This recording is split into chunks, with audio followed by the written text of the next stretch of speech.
Good morning, ladies and gentlemen. Welcome to the George W. Norris Legislative Chamber for the 38th day of the 108th Legislature, second session.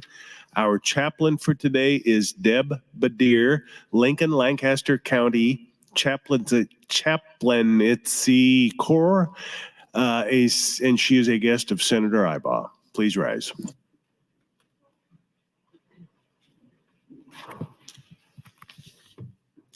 Let us pray.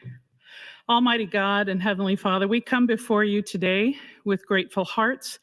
We ask for your blessing, for your strength, and for your guidance in this house.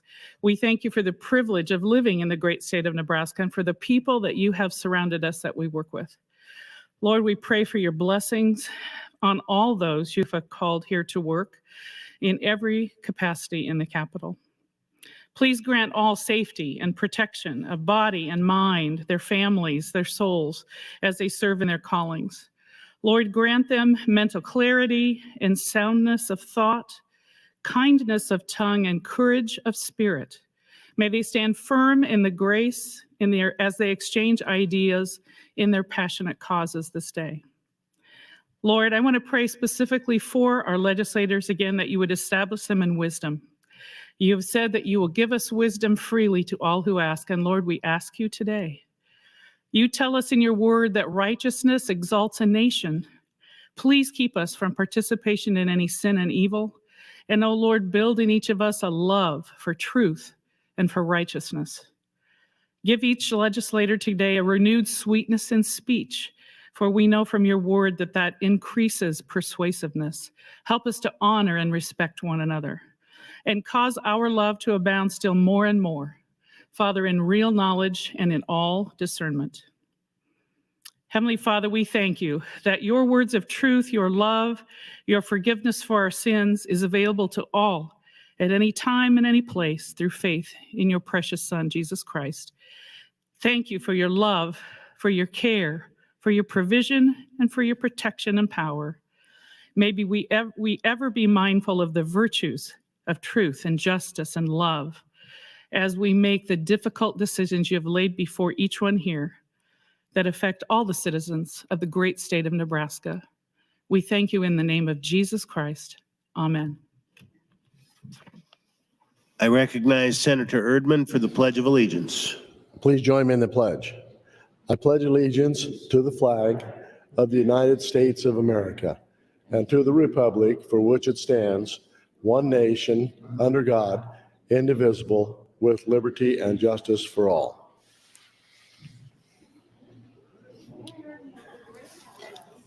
Thank you. I call to order the 38th day of the 108th Legislature, second session.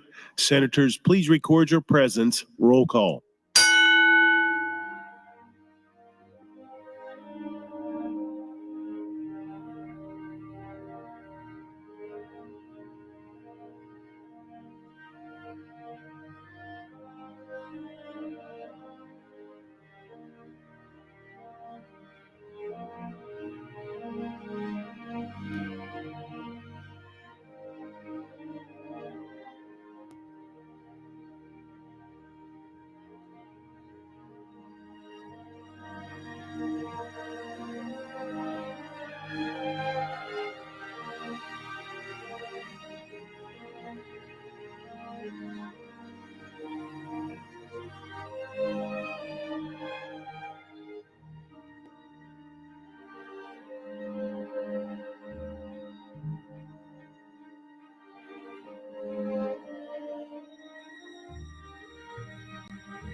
Record, Mr. Clerk.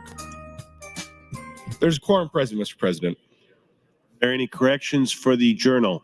I have no corrections this morning, sir. Are there any messages, reports, or announcements? There are, Mr. President. Your Committee on Government, Military, and Veterans Affairs, chaired by Senator Brewer, reports Legislative Bill 869 and 1048 to general file, both having committee amendments. Additionally, notice that the Revenue Committee will be holding an executive session under the south balcony at 10 o'clock a.m. today. Revenue Committee executive session today under the south balcony at 10 o'clock a.m. That's all I have this morning, Mr. President. Thank you, Mr. Clerk. While the legislature is in session and capable of transacting business, I propose to sign and do hereby sign legislative resolutions 310 and 311.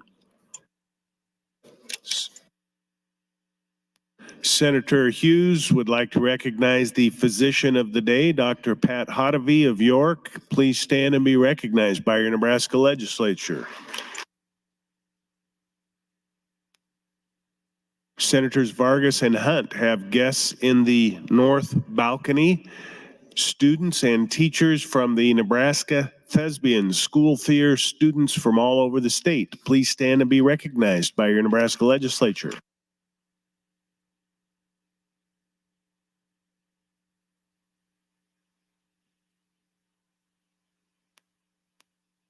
Speaker Arch, you're recognized for an announcement. Thank you, Mr. President. Colleagues, in order to allow the body adequate time to properly assess the process issue that Senator Wayne brought up on Senator Bostar's amendment to the committee amendment on LB 904 yesterday afternoon, I passed over the bill until this morning. I felt like the body's understanding of this issue is important for our floor activity going forward. At the beginning of the session, I made it clear to the committee chairs that a committee amendment can only include a bill or the provisions of a bill that was referred to that committee and is in the subject matter jurisdiction of the committee. This provision is found in Rule 3, Section 13. Specifically, the rule reads, "Committees shall be authorized to combine and to correlate the provisions of different bills and resolutions referred to them and related to the subject matter jurisdiction. Committees are prohibited by rule from amending bills or portions of bills referred to another committee into one of the bills heard and advanced by a committee. This is the standard for amending bills into committee amendments within the committee. But once a bill advanced to the floor, this rule does not apply. The standard for amending a bill on the floor is whether the amendment is germane to the bill or amendment under consideration. Rule 7, Section 3D outlines our germaneness rule. The germaneness rule reads, "No motion, proposition, or subject different from that under consideration shall be admitted under color of amendment. Any amendment that is not germane is out of order. Germane amendments relate only to details of the specific subject of the bill and must be in a natural and logical sequence to the subject matter of the original proposal. A non-germane amendment includes one that relates to a substantially different subject." End of quote. The two key provisions are that a germane amendment, quote, "relates to the details of the specific subject of the bill and is, quote, in a natural and logical sequence to the subject matter of the original proposal." Any future amendment offered on the floor will need to meet the criteria of germaneness if questioned. A germane amendment to a bill, once the bill is on the floor, may include a bill which came out of another committee. This is generally a rare circumstance, but not unheard of. Again, the two criteria for germaneness are that the amendment first relates to the details of the specific subject of the bill, and second is in a natural and logical sequence to the subject matter of the original proposal. With the Bostar amendment, Senator Bostar is attempting to amend a bill on the floor with a bill which was advanced from another committee. This is not an action taken by a committee with a bill in the committee. This is a floor amendment. There are two different rules and criteria for amending. One rule covers amending a bill within a committee and limits a committee's action to bills referenced to that committee, and another criteria exists for amending a bill on the floor, which is germaneness. I hope that clarifies the situation. Thank you, Mr. President. Thank you, Speaker Arch. Mr. Clerk, for first items on the agenda. Mr. President, General File Legislative Bill 904. Introduced by Senator DeBoer, it's a bill for an act relating to child care, changes child care reimbursement rates and repeals the original section. Bill was read for the first time on January 4th of this year and referred to the Health and Human Services Committee. That committee placed the bill on general file with committee amendments. Mr. President, when the legislature left the bill yesterday, the legislature had adopted AM 2775 from Senator Wishart to the committee amendments. Pending was the bill itself, the committee amendment, and an amendment from Senator Bostar, AM 2858.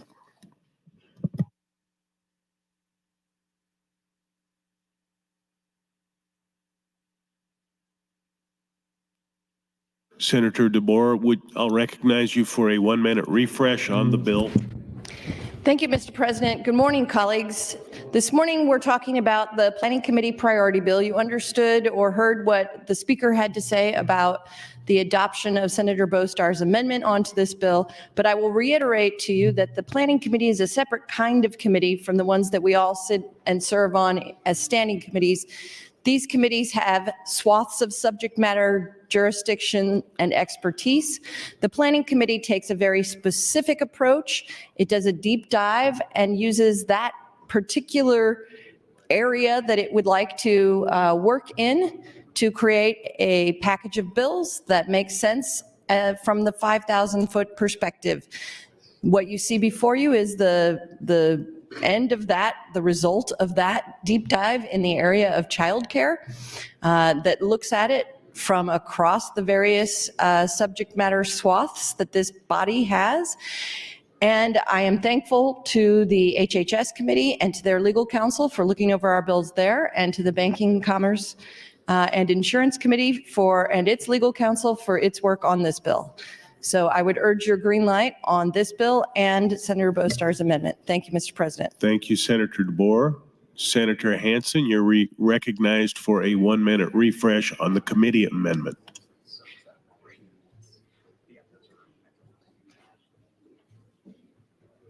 Senator Hansen, you're recognized for a 1-minute refresh on the committee amendment.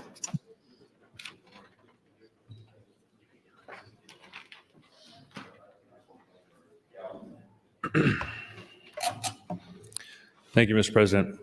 Like I mentioned before, this would be Senator Wishart's bill that we amended in committee. And the program will award grants to nursing facilities for one-time startup costs for capital improvements to provide childcare nursing facilities. The grant program will be administered by the Department of Health and Human Services with a maximum of $1,000 per grant, a limited one grant per facility, and a total of $300,000 in grants awarded. This would be the intergenerational care facility incentive grant program that I know Senator Wishart can expound on, and like she did yesterday, if she needs to. Thank you. Thank you, Senator Hansen. Senator Bostar, you're recognized for a 1-minute refresh on your amendment. Thank you, Mr. President, and good morning, colleagues. AM 2858 represents LB 1416 as amended, which was the child care legislation I brought on behalf of the governor, which would create two programs: Child Care Capacity Building and Workforce Grant Program and the Family Child Care Home Grant Program. The first of which would be a matching support program for the expansion of childcare access, as well as supporting the childcare workforce. And the second program would allow the creation of micro centers, which would be able to serve up to 12 children in shared space, and would be assisted by regional facilitator hubs. The legislation came out of committee unanimously. It received no opposition in the hearing, and it received broad support. Thank you very much. Thank you, Senator Bostar. Before returning to the queue, Senator Wayne, for what purpose do you rise? I object to AM 2858 on germaneness. Would you please? Senator Wayne raised the point of order on germaneness. Senator DeBoer, Bostar, and Wayne, please approach.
The ruling from the chair is that AM 2858 is germane to the underlying bill.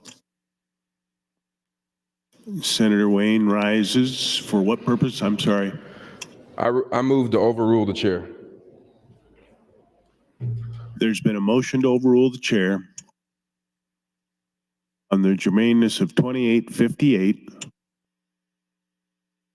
All members may speak one time. No member may yield time. Senator Wayne, you're recognized on your motion to overrule the chair. Thank you, Mr. President and colleagues. I'm going to be real quick on this standard. The standard is that there is no natural logical sequence to the subject matter of Bostar's amendment to 904. What they're trying to say is because it mentions the word daycare and some collaboration of daycare that it's somehow related. If that's the case, there is not going to be a bill that comes forward that mentions corrections or anything like that that isn't related to oversight. Everything's related to oversight. That is a natural consequence, but I would argue that's not germane. 904 amends a specific statute, 43-536, which directs the Department of Health and Human Services to calculate child care reimbursement rates. Has nothing to do with grants. The bill eliminates provisions of DHHS to conduct a market rate survey. Instead of, it lets DHS utilize approved methodologies in accordance with federal law. Nothing to do with child care grants. Here's what AM 2858 does. One, it's going to create a new statute of law in chapter 81, not 43, because that's where DED lies in our chapters, 81, not DED, not 43. It has nothing to do with adjusting child care reimbursement rates. Nothing at all. It just has to do with daycare and child care. That's not related. If you don't see the logical conclusion, we had a bill yesterday from Senator Lowe that dealt with alcohol and 3 different topics. That means now we can just add a whole bunch of bills like maybe transportation and communication that has not even the same statute, but because it mentions the word alcohol and it may mention with some kind of regulatory, that's not okay. AM 2558 directs the Department of Economic Development to contract with a statewide organization to support children and families, to develop a grant program. This is not reimbursement rates. It's just not. It's not related to 904. And if we go down this road, think of every bill that deals with something that now can be amended on the floor with a chapter that has nothing to do with that chapter, but somehow it relates to it. Come on, colleagues. We know better than that. This bill got reference to the wrong committee. Now we're trying to put it into this chapter that doesn't even belong. Let me repeat.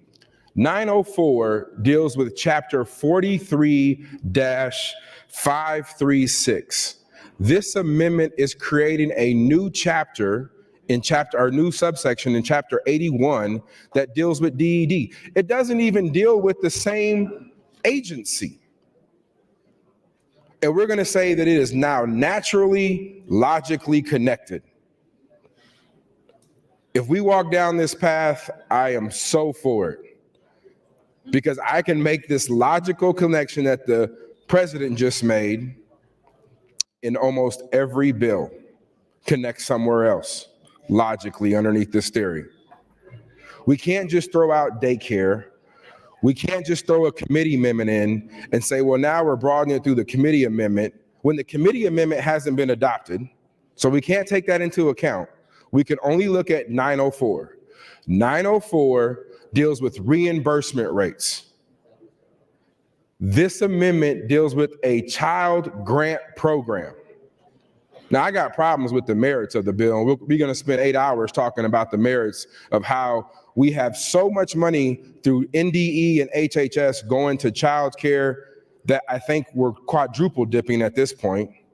So we'll have that conversation for 8 hours, or we can just end it right now and say it's not germane, and it's not. Think about it. I could pull a tax revenue bill out right now and put it on here if it deals with daycares, I'll even go farther. I'll say it applies to children in DED grant program. I can pull a bill for that because it mentions grants and it mentions children. That's a logical connection to daycare reimbursement. It's no different than what we're doing now. So again, I'm just going to end with the simple philosophy is the chapter open on the floor is 43, HHS, and dealing with daycare reimbursement rates. The amendment deals with a grant program, creating a new subsection in chapter 81, which is DED's responsibility, to give grants that has nothing to do with the reimbursement rates. It has nothing to do with it. Therefore, it's not germane. Thank you, Mr. President. Thank you, Senator Wayne.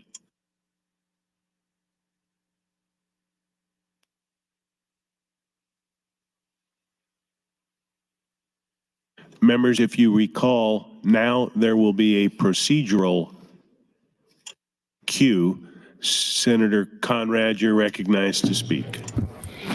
Thank you, Mr. President, and good morning, colleagues. I rise in support of my friend Senator Wayne's motion to overrule the chair, and I thank him for bringing forward a really important point, I think, in regards to our internal deliberations and our rules. I want to be clear that the procedural matters that are being dealt with before we have an opportunity to get back into the substance of the debate for the pending issues are separate. I think that there is widespread consensus on many of the aspects in the substantive nature of the underlying bill regarding how to strengthen and improve access to childcare. So let's put the substantive pieces aside for the moment while we deal with the procedural matters that are important and always relevant. I want to thank Senator Wayne for his leadership in regards to ensuring our body is accountable to how we conduct ourselves and ensuring fidelity to our rules. I also think that this particular point is going to be very important to establish clarity about how our rules work in practice. It seems to be perhaps undefined or perhaps has been elusive to challenge in the past in regards to how the germaneness rule plays out for some of the special committees. I'm thinking of the Tribal Relations Committee and the Planning Committee, particularly as it is before us in the Planning Committee, which everybody knows this committee has an opportunity for, of course, membership and priority bill designation and does great work over the interim, but they don't hold regular hearings like our other jurisdictional committees. So they're forced to prioritize measures that are emanating from other committees. I do agree with Senator Wayne in regards to referencing issues that are also, I think, inherent in perhaps the procedural quandary that is before us here, which is not helpful. But I think that a ruling in this regard is going to be clarifying. Either way, I think that an opportunity to overrule the chair will ensure that we set a more narrow precedent for how these issues move through the body in relation to the rules that have been invoked and the subject matter and the committees at play. I think if the body fails to overrule the chair and allows for a more expansive reading of how the germaneness rules may apply moving forward, that's kind of a floodgates argument or result. That provides a lot more latitude to each individual senator and the body, in my read, to be much more creative with how we move bills through the process, emanating perhaps from different committees, combining general subject matters instead of specific subject matters that must be natural and logical and sequenced to the original proposal as required in our rule on germaneness. So I think it will be very interesting to see how the precedent does in fact shake out here. I think this is important to clarify. And personally, I think that the precedent set is either going to ensure a narrow reading, thank you, Mr. President, of our rules as we adopted, or is really going to open the floodgates. And perhaps that's not a bad thing. The last piece that I want to make sure to let people know is that the germaneness rule is directly tied to the single subject component required in our Constitution under Article 3, Section 14, perhaps different standards, but absolutely related. Colleagues, right now down the hallway, there is a Supreme Court argument happening on the substance of our single subject rule.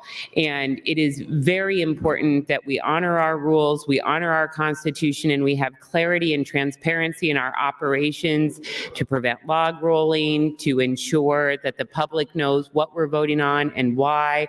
And that's why a more singular reading is required, and we should indeed support the motion to overrule the chair. Thank you, Mr. President. Thank you, Senator Conrad. Senator Michaela Cavanaugh, you're recognized to speak. Thank you, Mr. President. Good morning, colleagues. I am very intrigued by this motion this morning. Germaneness has always been a bit subjective in this body, and so to have a discussion about germaneness this morning, I think is certainly an interesting one. As Senator Conrad pointed out, there is a Supreme Court debate happening right now over the germaneness of LB 574 and its violation of the single subject rule. So when we do put things out of this legislature, we should be judicious about what's germane and what is not germane. I have in the past introduced amendments on the floor to a bill that open up the same statute, same part of statute, same exact thing in statute, and it was ruled not germane. This was specifically a time that I brought a tobacco tax amendment to Senator Breezy's bill around tobacco taxes, and it was ruled not germane. And I still contend to this day that that was a mistake by the body, that it should have been voted down, not attached to the bill, but it was in fact germane. And that's the thing that we have to be more judicious about. Just because we don't like an amendment doesn't make it not germane. So is this amendment germane or not germane? I think that's of course for us to decide, but don't vote it not germane because you don't like the amendment. Vote it not germane because it's not germane. So I do think that we last year were a little fast and loose with our germaneness in the bills that we put out. There was one bill that had 30 bills in it. I find it hard to believe that all 30 of those were germane to each other. So I hope that we will be better this year about how we package bills and make sure that they are germane. And while this debate continues on, I'm going to certainly look a little bit closer at the amendment that's been presented and the underlying bill to determine if I believe that they're germane. But I appreciate the conversation this morning. I appreciate Senator Wayne for flagging this. And I agree with what Senator Conrad said. If this is ruled germane, then we are opening ourselves up as a body to agree that we will be more flexible with our interpretation of germane for the remainder of the year. And I think that that might yield some interesting packages being put together. Thank you, Mr. President. Thank you, Senator Cavanaugh. Senator Dungan has some guests in the north balcony. They are 17 fourth graders from Trinity Lutheran School in Lincoln. Please stand and be recognized by your Nebraska Legislature.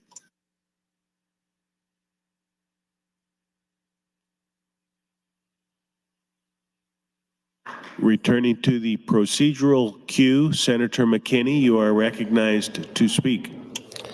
Thank you, Mr. President. I rise in support of Senator Wayne and the motion to overrule the chair. I think this is an interesting conversation about germaneness and how we're going to move forward as a body Because if we do decide to say that Senator Bostar's bill is germane, that is going to open a can of worms that I don't know if the body, the chair, is actually thinking about the unintended consequences of the can of worms that it's going to open up. You know, I've started to look at this agenda, and I'll probably begin to start looking at other bills that are on general file and other bills that can be amended, because if we could just start doing a bunch of hodgepodge amendments on bills, then we could really have some fun this year. I think we got, 20-something days left, or 20 days left in this session, which is not a lot of time. We got some, bills that are going to take a lot of time. So that means we have to figure out how to get some bills passed. So that also means we have to get creative. And that means with long debates, that means we have time to think about creative ways to pass bills, which means if we open up this can of worms, that gives people, myself included, time to find creative ways to get our bills passed. I think we should think about that. Now, if we want to go down that path, let's go down it. But we should be cautious about that, because that could be good or bad for all of us. And I'm not saying it's good, I'm not saying it's bad. I'm just saying it's going to create some contentious and controversial conversations if we do. It could be good for me on one hand, and it could be bad for me on one hand. One day I could be saying, yes, I got something passed that I really wanted passed. And one day I could be in here annoyed and frustrated and saying, what are you people doing? It's a give and take thing here that we really need to think about. One day it could be good and one day it could be bad. And it doesn't matter what side you're on. That's what you need to think about. It's not about being right or wrong. It's about thinking about the whole picture, the whole scope of things. And that's why the motion to overrule the chair is being brought up. It's not about being right. It's trying to make sure we keep balance and order as much as possible in this place, because once you tip the scales, the scales are tipped. And once you tip them, we're not going back anywhere. Once the scales are tipped and we say we're opening the floodgates, there's no going back. And it's going to be good one day for you, and it's going to be bad one day for you. And that goes for everybody in here. And it doesn't matter where you land on the political lens, what side of the aisle you're on, anywhere in here. Once you tip the scales, one day it's going to be good and one day it's going to be bad, because we're going to be allowed to do some things that we probably shouldn't be able to do. But because we are going to tip the scales, it's going to happen. And that's something everybody should think about when we take these votes today. 1 minute. And that's why I got up here. But if we want to tip the scales, I'm guaranteeing you, I know I am going to think about some creative things I could do to get bills that I want passed this year. And hopefully it works out in my favor. Hopefully those are good things for, everybody. And hopefully no bad things pass. But once we tip the scales are tipped, and I'm going to try to win just like everybody else. And that's something you should try to think about. Do we want to tip the scales? Because once they're tipped, the tip for the rest of this session. Thank you. Thank you, Senator McKinney. Senator Erdman, you're recognized to speak. Thank you, Mr. President. Good morning. I listened to the comments that Senator Wayne made. I think, I do believe that it made sense. So if we do this, then I think we can do what I was attempting to do last year. Senator Holloran had a bill 341, LB 341, that established liability of the state political subdivisions, allowing claims arising out of a child sexual abuse made by those against the state political subdivisions. I attempted to amend an eminent domain bill into that bill. That is not germane, but I could make it germane if I just said the eminent domain was dislodging children. So children are spoken in both of those instances, so it would make it germane if you use the logic that we're using today here. So I believe what Senator Wayne is trying to tell you is that it's two separate sections in the statute. That's the issue. It's not, do they use the same word? Because in my example that I just gave you, those are not germane issues. So Senator Wayne is correct. And I think that we need to be very careful, as we have stated many times this morning on this microphone, about starting down this slippery road. Thank you. Thank you, Senator Erdman. Senator Blood, you're recognized to speak. Thank you, Mr. President. Fellow senators, friends all, I stand in support of Senator Wayne's motion. And I want to go back to when I was first elected. And just like you, we had great training that was provided by our clerk, and they talked about issues like this, and they gave us a 3-ring binder. I still use that binder, by the way, so some of us still know where to go for information.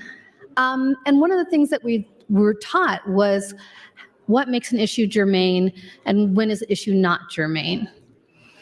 And I can tell you as a senator that I think I have been able to override the speaker at least twice on issues that I thought were indeed germane, and 1 or 2 times when I did not win the issue on the floor.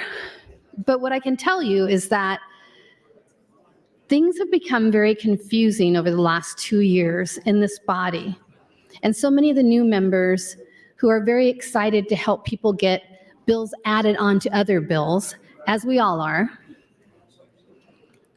not as aware of the rules in issues like this as our class was. And that doesn't mean that you weren't paying attention, and that doesn't mean that we're smarter than you. It just means that you have not had as much experience on the floor of the legislature. And it isn't a personal attack when somebody says something isn't germane. So hopefully we can all be adults about this. If sometimes we win and sometimes we lose. But it is a matter that pertains to the process. And there have been so many things that have happened over the last few years that have totally ignored the process that makes the Nebraska legislature so amazing compared to other states, our one-house system. That until the last few years, we had Patrick, who had this breadth of knowledge that helped to keep us in line, that helped to keep us educated, that helped to keep us informed. And unfortunately, between term limits and turnovers and the large amount of appointments that have happened in this body, we just don't have that knowledge base anymore. And quite frankly, you're going to lose a lot of it after this year. And so when Senator Wayne stands up and says that he believes something is not germane, and he puts it out there and gives a very valid reason as to why this is not germane, we should be listening. We can love the bill that they are trying to amend into the underlying bill, but that still does not make it germane. And the session is not over. I find it hard to believe there aren't rides on other bills where they actually are germane. And sometimes you just have to wait it out and hope for the best. And sometimes we're just not lucky enough to get our bills on another bill. If it wasn't for Senator Linehan, I wouldn't have had quite a few bills get passed in the last 7 years. She's always been, for me, a very fair senator that's helped me get some bills passed. That's a really good example of how we can reach across the aisles and we don't care about the other person's party, but we care about the cause. Usually it's a military families bill. I just want to remind you that it isn't just about getting our way. It isn't just about making sure that all of our bills get passed. It's about making sure that we respect the rules of the legislature. And sometimes we win and sometimes we lose. And in this case, there's going to be a winner and a loser. I don't know how it's going to go. But again, I do support Senator Wayne's motion, and I agree that it is not germane. Thank you, Mr. President. Thank you, Senator Blood. Senator Vargas, you're recognized to speak. Won't belabor the point. I just wanted to get up. I mentioned this to Senator DeBoer, Chair of Planning Committee, and I serve as Vice Chair. I agree. This isn't germane. We typically will have sort of more of a single subject in pretty much all of our bills. I understand what we're trying to do because we are a cross-sectional committee, and I support the work. But I do agree with the motion to overrule the chair and think that there's another avenue for us to do this, but still support the efforts of what we're trying to do, and we will get it done, and support the efforts of what we're trying to do with our priority bill with the Planning Committee and the intent. Which is probably a good question for us to have, which is maybe we may have to do something in the rules in the future to make it clear that when we have committees that have some cross-section, for example, tribal relations sometimes has bills that are in different, either heard in appropriations or heard in HHS. That has happened before, and both of those bills have been amended together on the floor as part of a priority bill with that committee. And we haven't had that debate about germaneness, but I think that this is something we should probably look into in terms of the rules in the future here for the planning committee. And but I do agree, until we fix something or provide some more guidance in the rules regarding the differences between the planning committee priority bill and how we can merge things together that are similar subject matter in terms of some level of content, but may not fit the full germaneness in our rules, that I support the motion overrule. Thank you. Thank you, Senator Vargas. Senator DeBoer, you're recognized to speak. Thank you, Mr. President.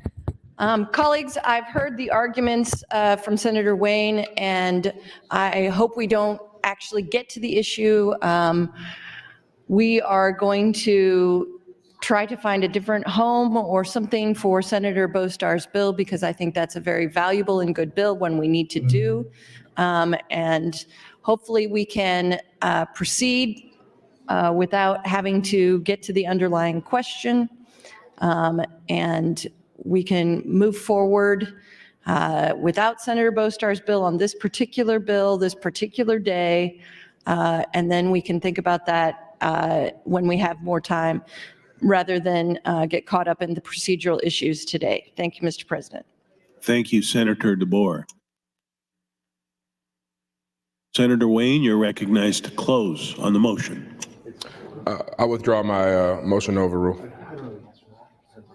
Without objection, it is withdrawn.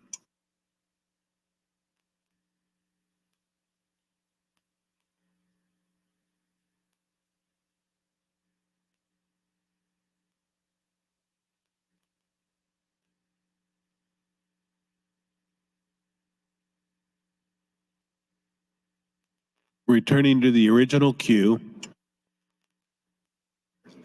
Senator Wayne, you're recognized to speak.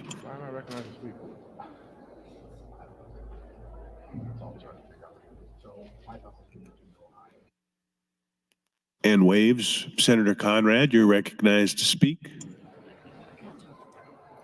And waves. Speaker Arch, you're recognized to speak and wave. Senator Bostar, you're recognized to speak. Thank you, Mr. President. I'd like to withdraw AM 2858. It is withdrawn. I have nothing further on the bill at this time, Mr. President.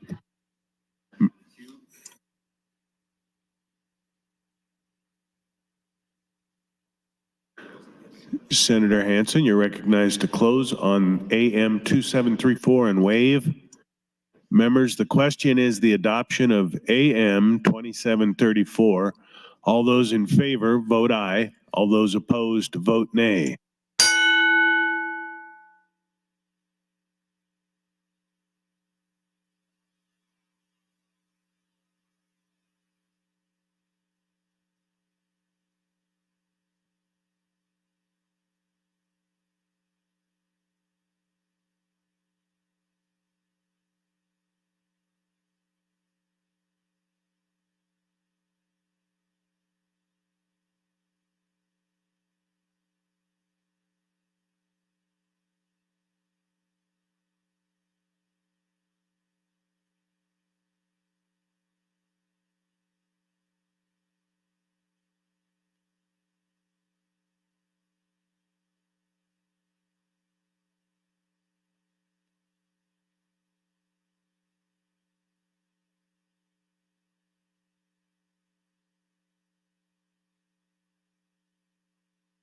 Record, Mr. Clerk.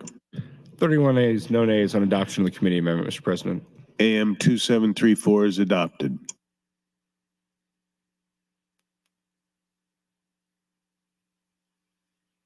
No one else in the queue. Senator DeBoer, you're recognized. And waive closing on LB 904. Members, the question is to advance LB 904 to ENR initial. All those in favor vote aye. All those opposed vote nay.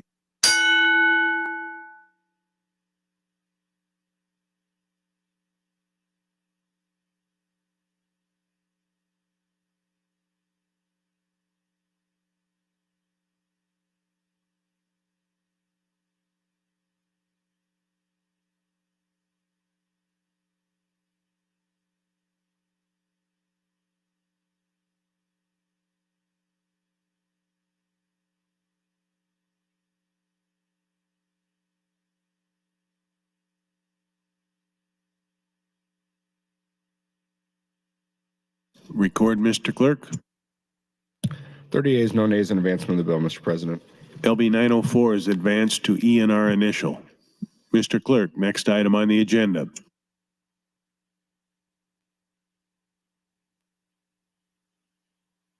Mr. Speaker, could you approach Speaker Arch?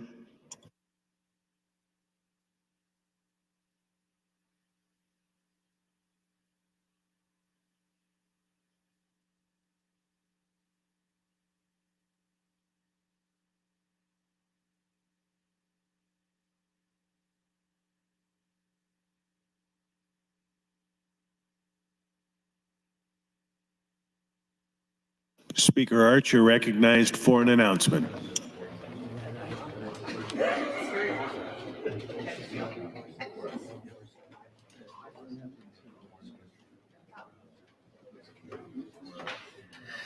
Thank you, Mr. President. I just want, colleagues, I want you to be aware of an agenda change.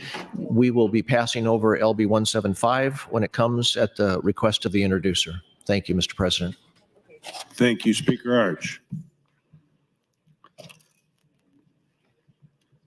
Mr. President, returning to the agenda, General File Legislative Bill 1120, introduced by Senator Hardin.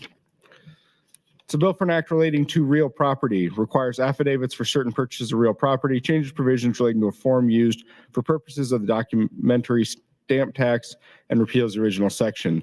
Bill was read for the first time on January 10th of this year and referred to the Banking, Commerce, and Insurance Committee. That committee placed the bill on general file with committee amendments, Mr. President. Thank you, Mr. Clerk. Senator Hardin, you're recognized to open.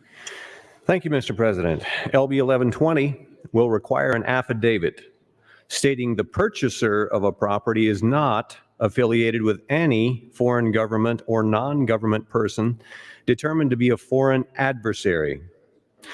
I want to take a moment to explain how we got to LB 1120. In the 1960s and 1970s, the United States Department of Defense built 3 intercontinental ballistic missile fields. One field lies in northeast Colorado, southeast Wyoming, and the southwest corner of the Nebraska Panhandle. There are roughly 150 missile launch facilities and 15 missile alert facilities. Under the watch of the 90th Missile Wing at Warren Air Force Base in Cheyenne, Wyoming. Nebraska is home to 80 launch facilities and 9 alert facilities. They currently house the Minuteman III missile with technology that was developed when JFK was president. The federal government has decided it's time to update these facilities with the latest and greatest in the world of ICBMs.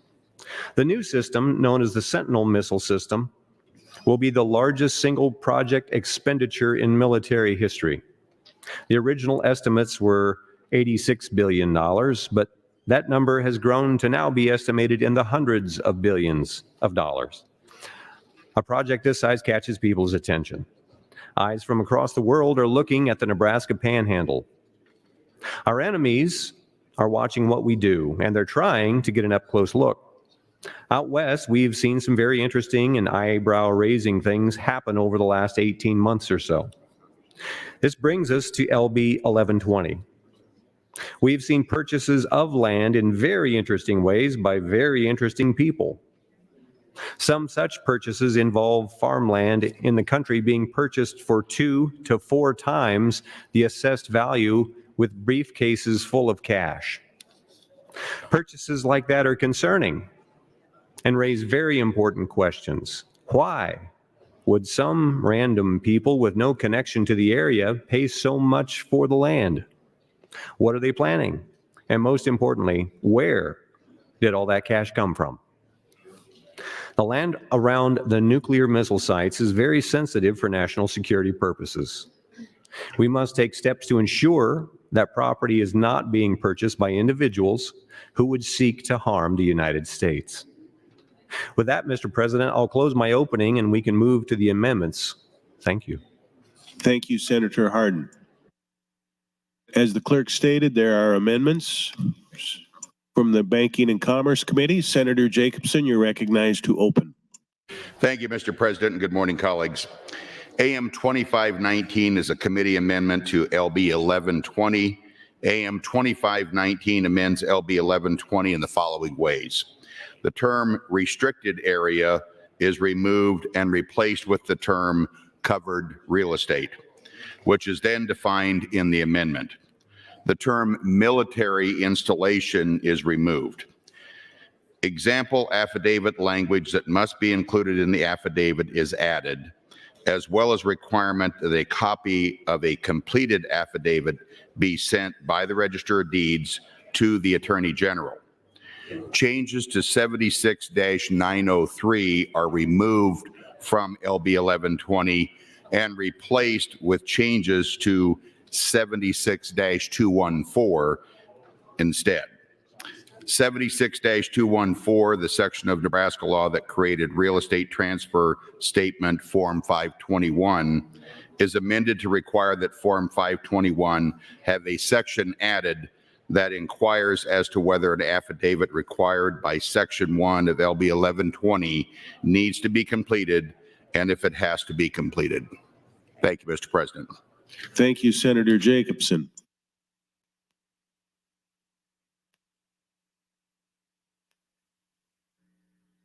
Mr. Clerk, for an item. Mr. President, Senator Hardin would move to amend the committee amendments with AM 2773. Senator Hardin, you're recognized to open on the amendment. Thank you. And AM 2773 addresses more concerns from stakeholders that were brought up after the bill had advanced from the committee. First, the amendment clarifies further what land will be subject to an affidavit by referencing 31 CFR federal regulations, and that's 802.211, Section B, subsection 3.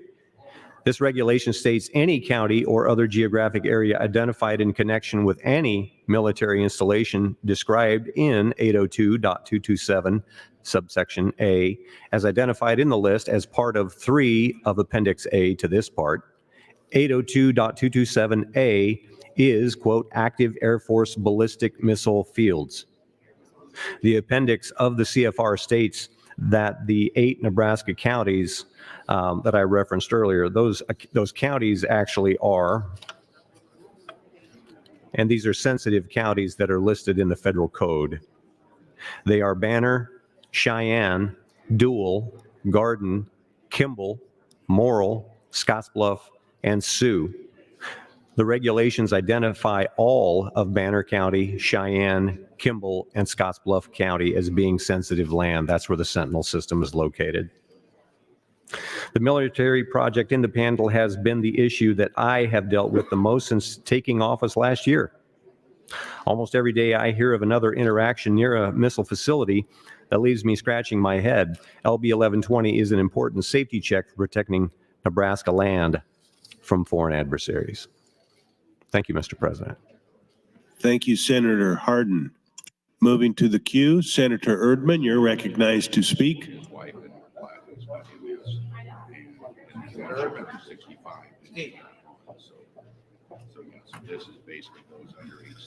Thank you, Mr. President. I want to thank Senator Hardin for his hard work on this. I have been involved with some of these issues that Senator Hardin spoke of. I know of no one who has put in as much time and effort as Senator Hardin has to resolve these issues and be a watchdog for the Panhandle of Nebraska and the state of Nebraska. Senator Hardin has spent endless number of hours dealing with these issues that the foreign folks are placing on the residents of his district. My district has some of these missile silos as well.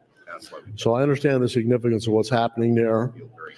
But if we would have time to explain to you what has happened in the Panhandle of Nebraska and eastern Wyoming since this project was announced, you would be amazed.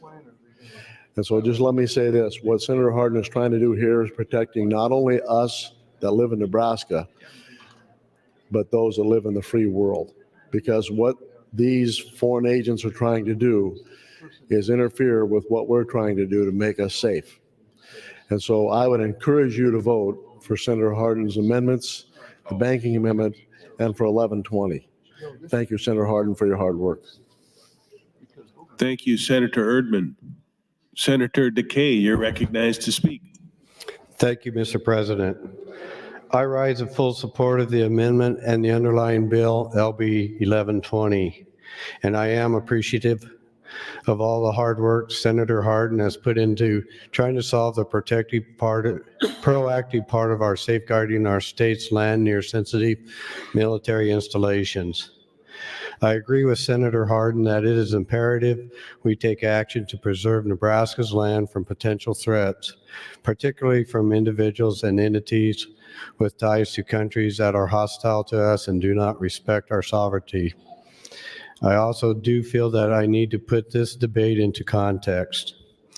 During the interim last year, a few senators, Senator Hardin, Senator Halloran, Senator Bostar, and myself got together to try to solve this problem with foreign adversaries or their subsidiaries from acquiring land in our state.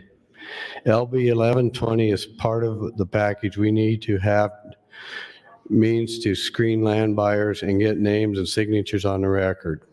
If we did find that buyer is tied to a foreign adversary, we now have that affidavit that can be used as evidence. This is where my bill, LB 1301, comes in. LB 1301 is the retroactive part of the package that looks at how we do enforce our state's foreign land restrictions and divest the land held by violators of our laws. We really need both LB 1120 and LB 1301 to pass together, since right now county attorneys in outstate Nebraska do not have the resources, do not have the intensive divestment action, or investigate the layers of foreign corporate shell companies and entities.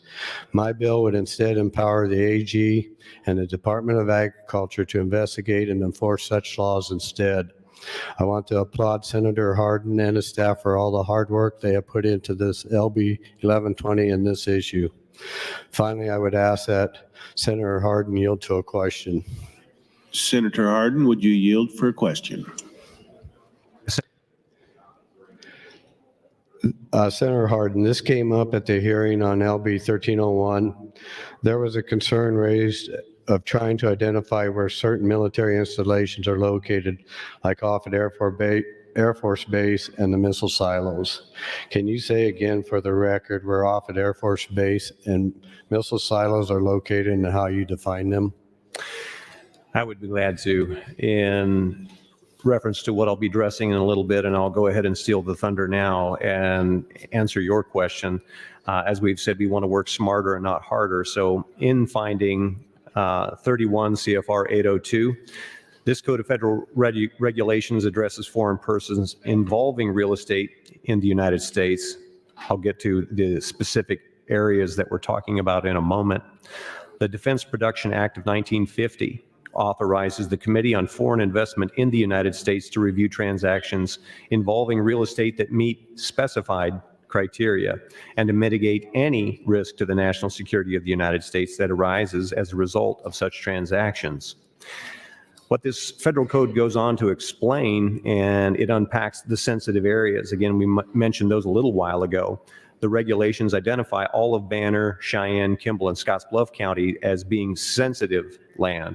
For the partial counties, the code is very specific. For example, in Dual County, all lands located south of Township 15 North and west of Range 43 West, using the Bureau of Land Management's public land survey system, this CFR makes it very clear what land the affidavit must be submitted with.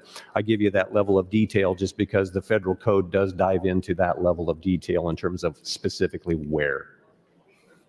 Thank you. And I yield the remainder of my time back to the chair. Thank you. Thank you, Senator Decay and Senator Hardin.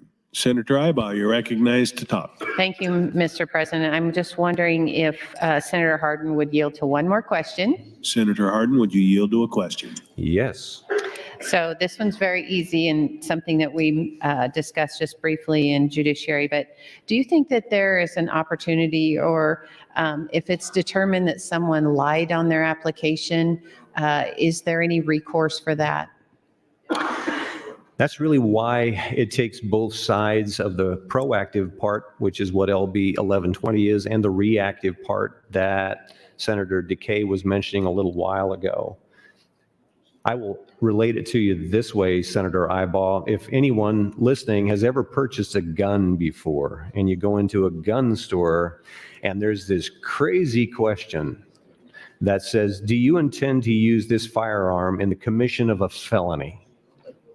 Well, everyone chuckles at that, and no one would seriously say, yes, I'm going to check that box and say yes, and then I'm going to get to walk out with a gun. Everyone checks no. The reason that question is there is to look back later on when, in fact, a felony might occur and to say, you lied. And that's what this is about. Okay. This is about referring back in time and saying, on the proactive side, this was the tripwire. Great. Thank you for that answer. I yield my time back. Thank you, Mr. Chairman. Thank you, Senator Ibaugh and Senator Hardin. Senator Blood, you're recognized to speak. Thank you, Mr. President. I would ask that Senator Hardin please yield to some questions. Senator Hardin, would you yield to some questions? Yes. Senator Hardin, can you tell me the percentage of land that is currently owned by adversaries here in Nebraska?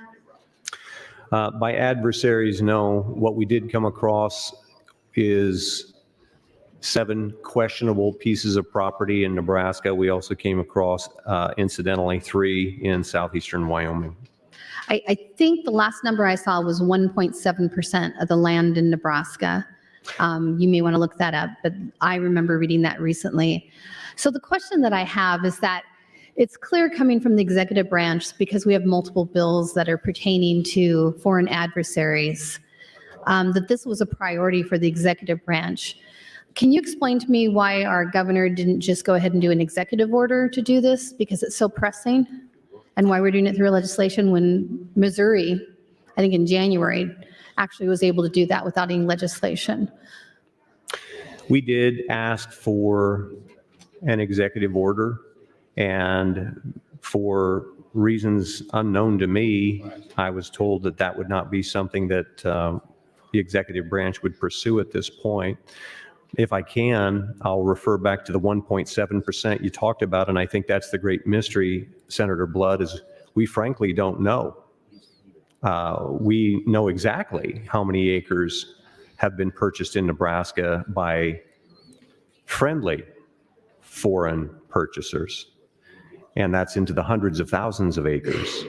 But the point is, we don't know just exactly how many foreign hostile acres or pieces of property have been purchased, and that's why we have to start this process. But the same reason that we don't know doesn't seem mechanically within the bill to change anything.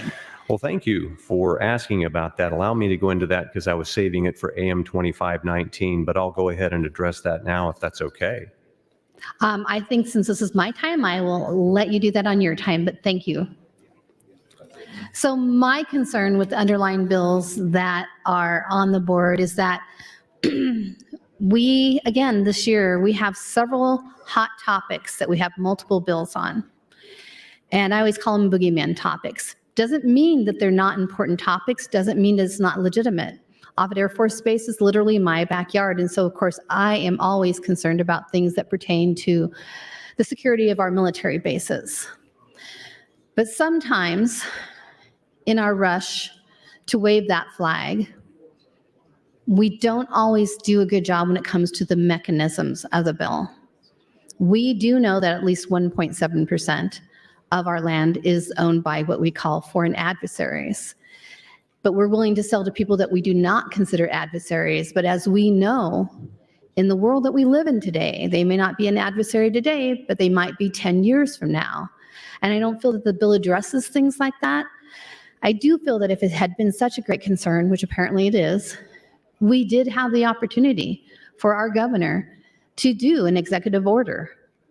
We've done it during floods and fires. Surely this is just as important, if in some ways not more important. But now we're trying to do it through legislation that looks like requires multiple amendments to fix it to be right. And I'm not sure even after these amendments, and I will wait for the other one, is going to make it a better bill. So my concern is not that I don't support the cause. I do support the cause. It's that it's just another example of how we rush 1 minute to craft legislation based on hot button topics. And we sometimes are not looking at the unintended consequences, which is, I believe, one of NACO's concerns in the hearing. Thank you, Mr. President. Thank you, Senator Blood. Senator Decay, you're recognized to speak. Thank you, Mr. President. I'd like to address the prior conversation for just a second. I would say that if we have 1.7% of our land owned by what we consider foreign adversaries, I would consider that a problem in our state. And yes, there are bills coming forward that we will be addressing that, where that list of adversaries changes from time to time. And that is mandated, that's not mandated, that is coming down from the federal government. It's not names that we are picking out of the air on this. So there are countries that have been friendly to us in the past that are now on that list, and that is why they're there. There are countries that could be on that list that could be taken off of that list, and that's why we're making the adjustments and be able to control land owned by foreign adversaries now and going forward, and that's what we're trying to address and keep our national and our state security as safe as we possibly can. So I appreciate that. Thank you, Mr. President. Thank you, Senator Decay. Senator Bostelman, you're recognized to speak. Thank you, Mr. President. Good morning, Nebraska. I support Senator Hardin's AM 2773, the Banking Committee's amendment, and the underlying bill 1120. This isn't, I would counter in the sense, I don't think this is a new issue. Last year, I believe it was Senator Bostar, we had the Vieiro bill where there was Chinese equipment being put on towers and then communication equipment across the state, different areas. Senator Hardin and I have spoken about this for some time, about the issues going on that he's wishing to address. I also will have a bill coming up that also addresses this issue with foreign adversaries, specifically 15 CFR countries that may have questionable material on that within the state or near certain facilities within the state. This is a serious issue. This is an issue that is not something that's quickly being addressed or quickly looked at. If, in a sense, it could be. And do we wait until there is a significant security event, national security event that happens, that we now take action? Or as we know, we have certain adversaries that are actively working within the state, that we take the time right now to address that, to make sure, as Senator Hardin has, to make sure that we address it now, and to make sure that things that are happening within our state are happening within the appropriate context that it needs to be, so that we don't have those adversarial nations making ground, getting a foothold, making those attempts within the state to make sure we're aware of it, and just make sure that those purchases of land, those other activities that are going on are within the best interest of this state and within this nation. So I don't think this is something that just came up.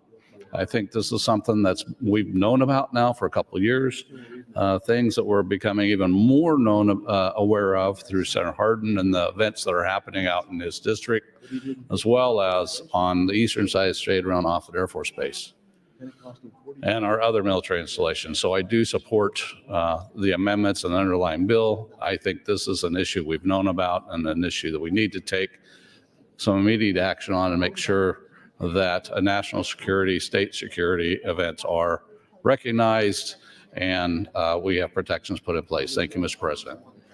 Thank you, Senator Bostelman. Seeing no one else in the queue, Senator Hardin, you're recognized to close on AM 2773. Thank you, Mr. President.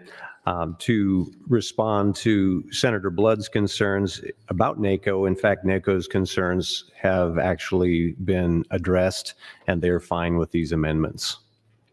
Thank you. Thank you, Senator Hardin.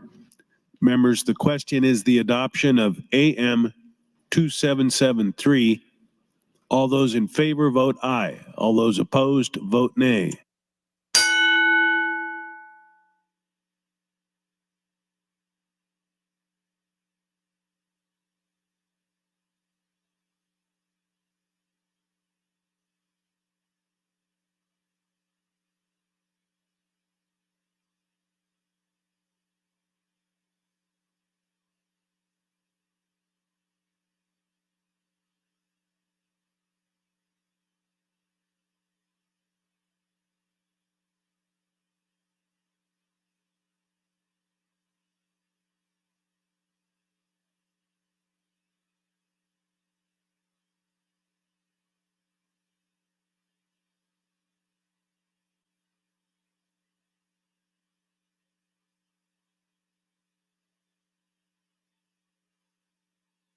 Record, Mr. Clerk. 40 yeas, no nays on adoption of the amendment, Mr. President. AM 2773 is adopted. Seeing no one else in the queue, Senator Jacobson, you're recognized to close on the committee amendment and waive. Members, the question is the adoption of AM 2519. All those in favor vote aye. All those opposed vote nay.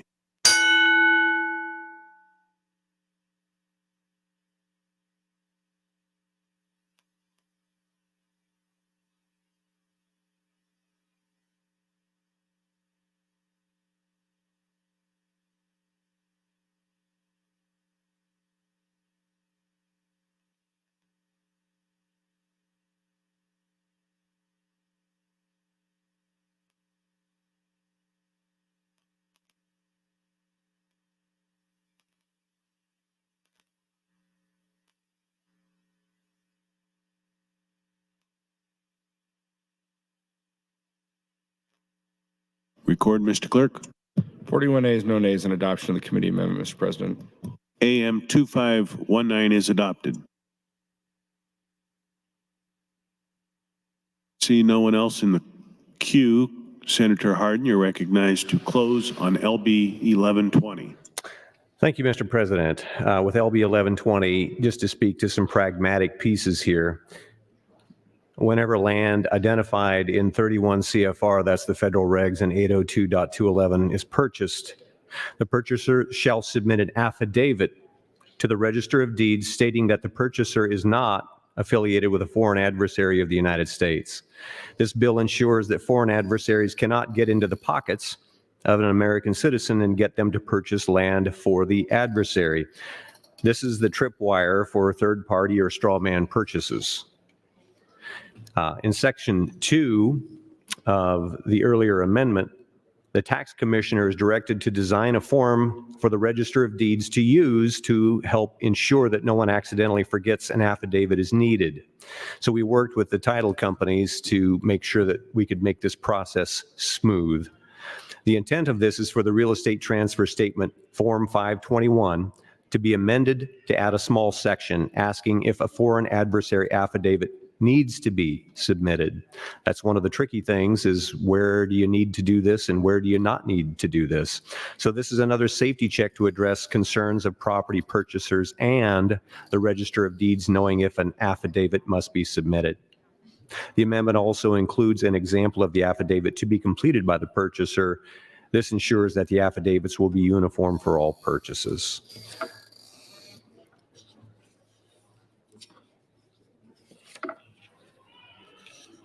And that is all, Mr. President. Thank you. Thank you, Senator Hardin. Members, the question is the advancement of LB 1120 to E and R initial. All those in favor vote aye. All those opposed vote nay.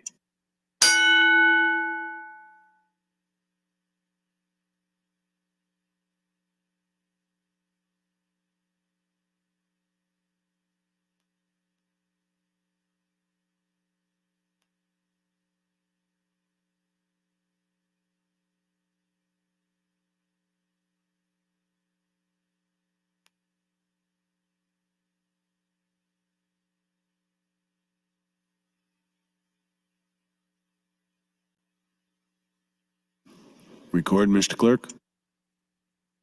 38 ayes, no nays on adoption, on advancement of the bill, Mr. President. LB 1120 advances to E and R initial. Mr. Clerk, next item. Mr. President, general file, Legislative Bill 1004, introduced by Senator Hansen. It's a bill for enacting Nebraska rules of the road. Changes provisions relating to protective helmets, eliminates obsolete provisions, harmonized provisions, and repeals the original section. The bill was read for the first time on January 5th of this year and referred to the Transportation and Telecommunications Committee. That committee placed the bill on general file with committee amendments. There are additional amendments, Mr. President. Thank you, Mr. Clerk. Senator Hansen, you're recognized to open.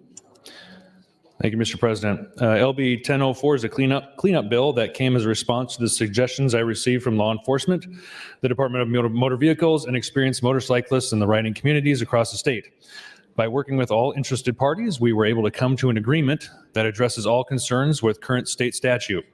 First, LB 1004 brings clarity for law enforcement officers and how they make decisions during a traffic violation stop. How it stands right now, law enforcement has expressed the uncertainty of knowing how to treat out-of-state riders. State statute says that an out-of-state rider must take a safety course to be able to ride without a helmet. But upon further conversation, we found that there is no way of tracking this or confirming it if their certification is valid. The statute is simply unenforceable. With LB 1004 and the committee amendment, law enforcement is given clear direction based on the driver's license that is presented to them. This bill also specifies the basic motorcycle safety course requirements for operators and passengers. The safety course as provided in the Motorcycle Safety Education Act is split into two portions, a 3-hour online course and at least 10 hours of in-person training for education on how to operate a motorcycle. Right now, a motorcyclist must take both portions before qualifying to go without a helmet. This means an individual who has been riding for 30 years must spend 10 hours learning how to ride a bike. This requirement has overwhelmed the safety classes with skilled riders and prevents those who actually need to learn the basics of riding from attending. LB 1004 provides a solution and guarantees adequate instructors are available to teach classes for unexperienced riders. So if an individual has received their Class M license prior to May 1st, 2024, they will only need to take the 3-hour online portion of the safety course. This online safety course has to deal with more defensive driving, rules of the road, updated laws, and these are some of the things I believe experienced riders would benefit from being updated on, which is where a majority of accidents typically tend to come from, which is distracted drivers. For those who are receiving their M-Class license this year, they will be required to take the full course, both the 3-hour e-course and the 11-hour in-person portion as well. These are the individuals who would benefit from in-person instruction and the time to become familiar with their bike before riding without a helmet. So basically after May 1st of this year, anybody who tries to get a motorcycle license must take the full course then. And finally, LB 1004 discusses the passenger. I received a lot of feedback on how unrealistic it is to require someone who never intends to operate a motorcycle to get on a bike and take a 14-hour and $275 course. With the committee amendment, passengers must wear a helmet, or if they are 21 years old and the operator of the bike has gained all the proper training, they can choose to ride without a helmet. This is one of the provisions that maybe we might have overlooked in the original bill that probably shouldn't have been in there. In January, the motorcycle community showed up for their legislative day and spoke with many of you. It is Abate's commitment to working with law enforcement and the Nebraska Safety Foundation to make sure all required safeguards are in place through LB 1004. And I appreciate their desire to educate the riding communities. LB 1004 only enhances their safety efforts and eliminates confusion for law enforcement. So with that, I will ask your vote for LB 1004. Thank you. Thank you, Senator Hansen. As mentioned, there are committee amendments. Senator Mosier, you're recognized to open. Thank you, Mr. President. The Transportation and Telecommunications Committee amendment makes the following changes to LB 1004. The committee amendment replaces Section 1 of the bill and makes the following changes. It clarifies that individuals issued the Class M operator's license prior to May 1, 2024 can satisfy the safety education requirements by submitting proof of completion of the Motorcycle Safety Foundation 3-hour basic E course. Individuals issued the Class M license on or after May 1st, 2024 must provide proof of completion of the basic motorcycle safety course required by the Motorcycle Safety Education Act. Finally, the committee amendment clarifies the passengers on a motorcycle are subject to the helmet requirement unless they are 21 years of age or older and riding with an operator who is not required to wear a helmet. Thank you, Mr. President. Thank you, Senator Mosier. Mr. Clerk for items. Mr. President, Senator Hansen would move to amend the committee amendments with AM 2840. Senator Hansen, you're recognized to open on the amendment. Thank you, Mr. President. This amendment is basically just the E-clause portion of the bill. It was suggested by the DMV for administrative purposes and also law enforcement to make sure we can enforce the law more appropriately instead of waiting 3 months. It adds an emergency clause to allow LB 1004 to go into effect when passed and approved. This bill is needed for state statute to be enforceable, so immediate enactment is necessary. Thank you, Mr. President. Thank you, Senator Hansen. Moving to the queue, Senator Wayne, you're recognized to speak. Thank you. I promised Senator Hansen that I would filibuster this bill for 8 hours until we get a worked upon agreement to allow those riding motorcycles to wear leather bubble wrap. So once we get this amendment down, I will quit my filibuster. Thank you, Mr. President. Thank you, Senator Wayne. Senator Bostoman, you're recognized to speak. Thank you, Mr. President. I feel it's speaking. I was a no vote coming out of committee. I felt last year the bill as it came out was needed a work and exactly the things we're amending out this year are things they insisted on they have in the bill last year. There'll be plenty of training opportunities across the state. Now we're finding out they're not, and we're changing some other things within the bill. I just do not feel that the amendment, that last year the bill came out too quickly. The amendment right now is not needed and shouldn't be. I think the bill as was passed last year should stand on its own. I was a no on the bill last year. I'm a no on the amendments and on the bill this year. I just thought I would get up and give that explanation since I was a no vote. Thank you, Mr. President. Thank you, Senator Bostoman. Senator Erdman, you're recognized to speak. Thank you, Mr. President. I listened to Senator Wayne's comment about the leather bubble wrap, and he got that idea from me. So he didn't give me credit for that, but that's okay. So I'm in favor of what Senator Hansen's trying to do. It's peculiar the way the regulations were written, and I think it's important that we give people a choice. They make a decision. They can decide. We're not restricting them. We don't make them ride without a helmet. It's their choice. And so, Senator Hansen, we have been working the legislature have been working on the helmet repeal for, I would say, more than almost 3 decades. I talked to someone last week that said it's been almost 3 decades. So I appreciate that Senator Hansen has carried it this far, and we're this close to the finish line. So I would encourage you to vote for Senator Hansen's amendments and 1004 as well. Thank you. Thank you, Senator Erdman. Seeing no one else in the queue. Members, the question is the adoption of AM 2840. All those in favor vote aye. All those opposed vote nay.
Record, Mr. Clerk.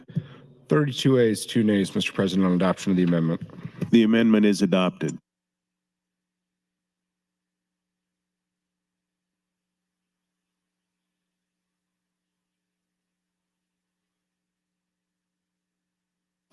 Members, there's no one else in the queue. Senator Mosier, you're recognized to close on the committee amendment and waive. Members, the question is the adoption of AM 2551. All those in favor vote aye. All those opposed vote nay.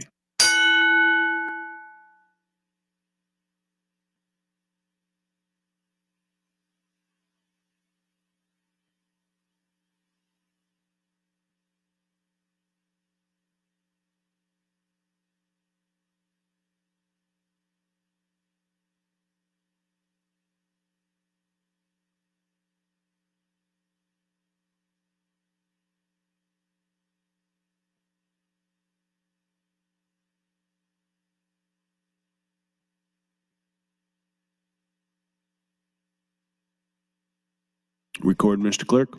33 ayes, 1 nay on adoption of the committee amendments, Mr. President. AM 2551 is adopted. Mr. Clerk. Mr. President, Senator Hansen, I have AM 2128 with a note you wish to withdraw. In that case, Mr. President, there's nothing further pending on the bill. Senator Hansen, you're recognized and waive closing on LB 1004.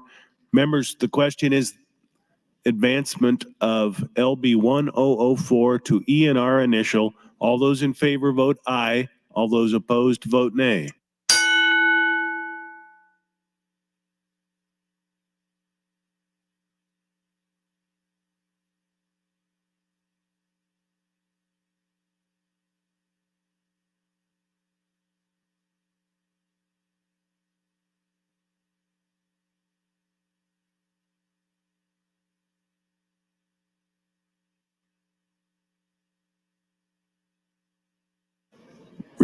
Record, Mr. Clerk.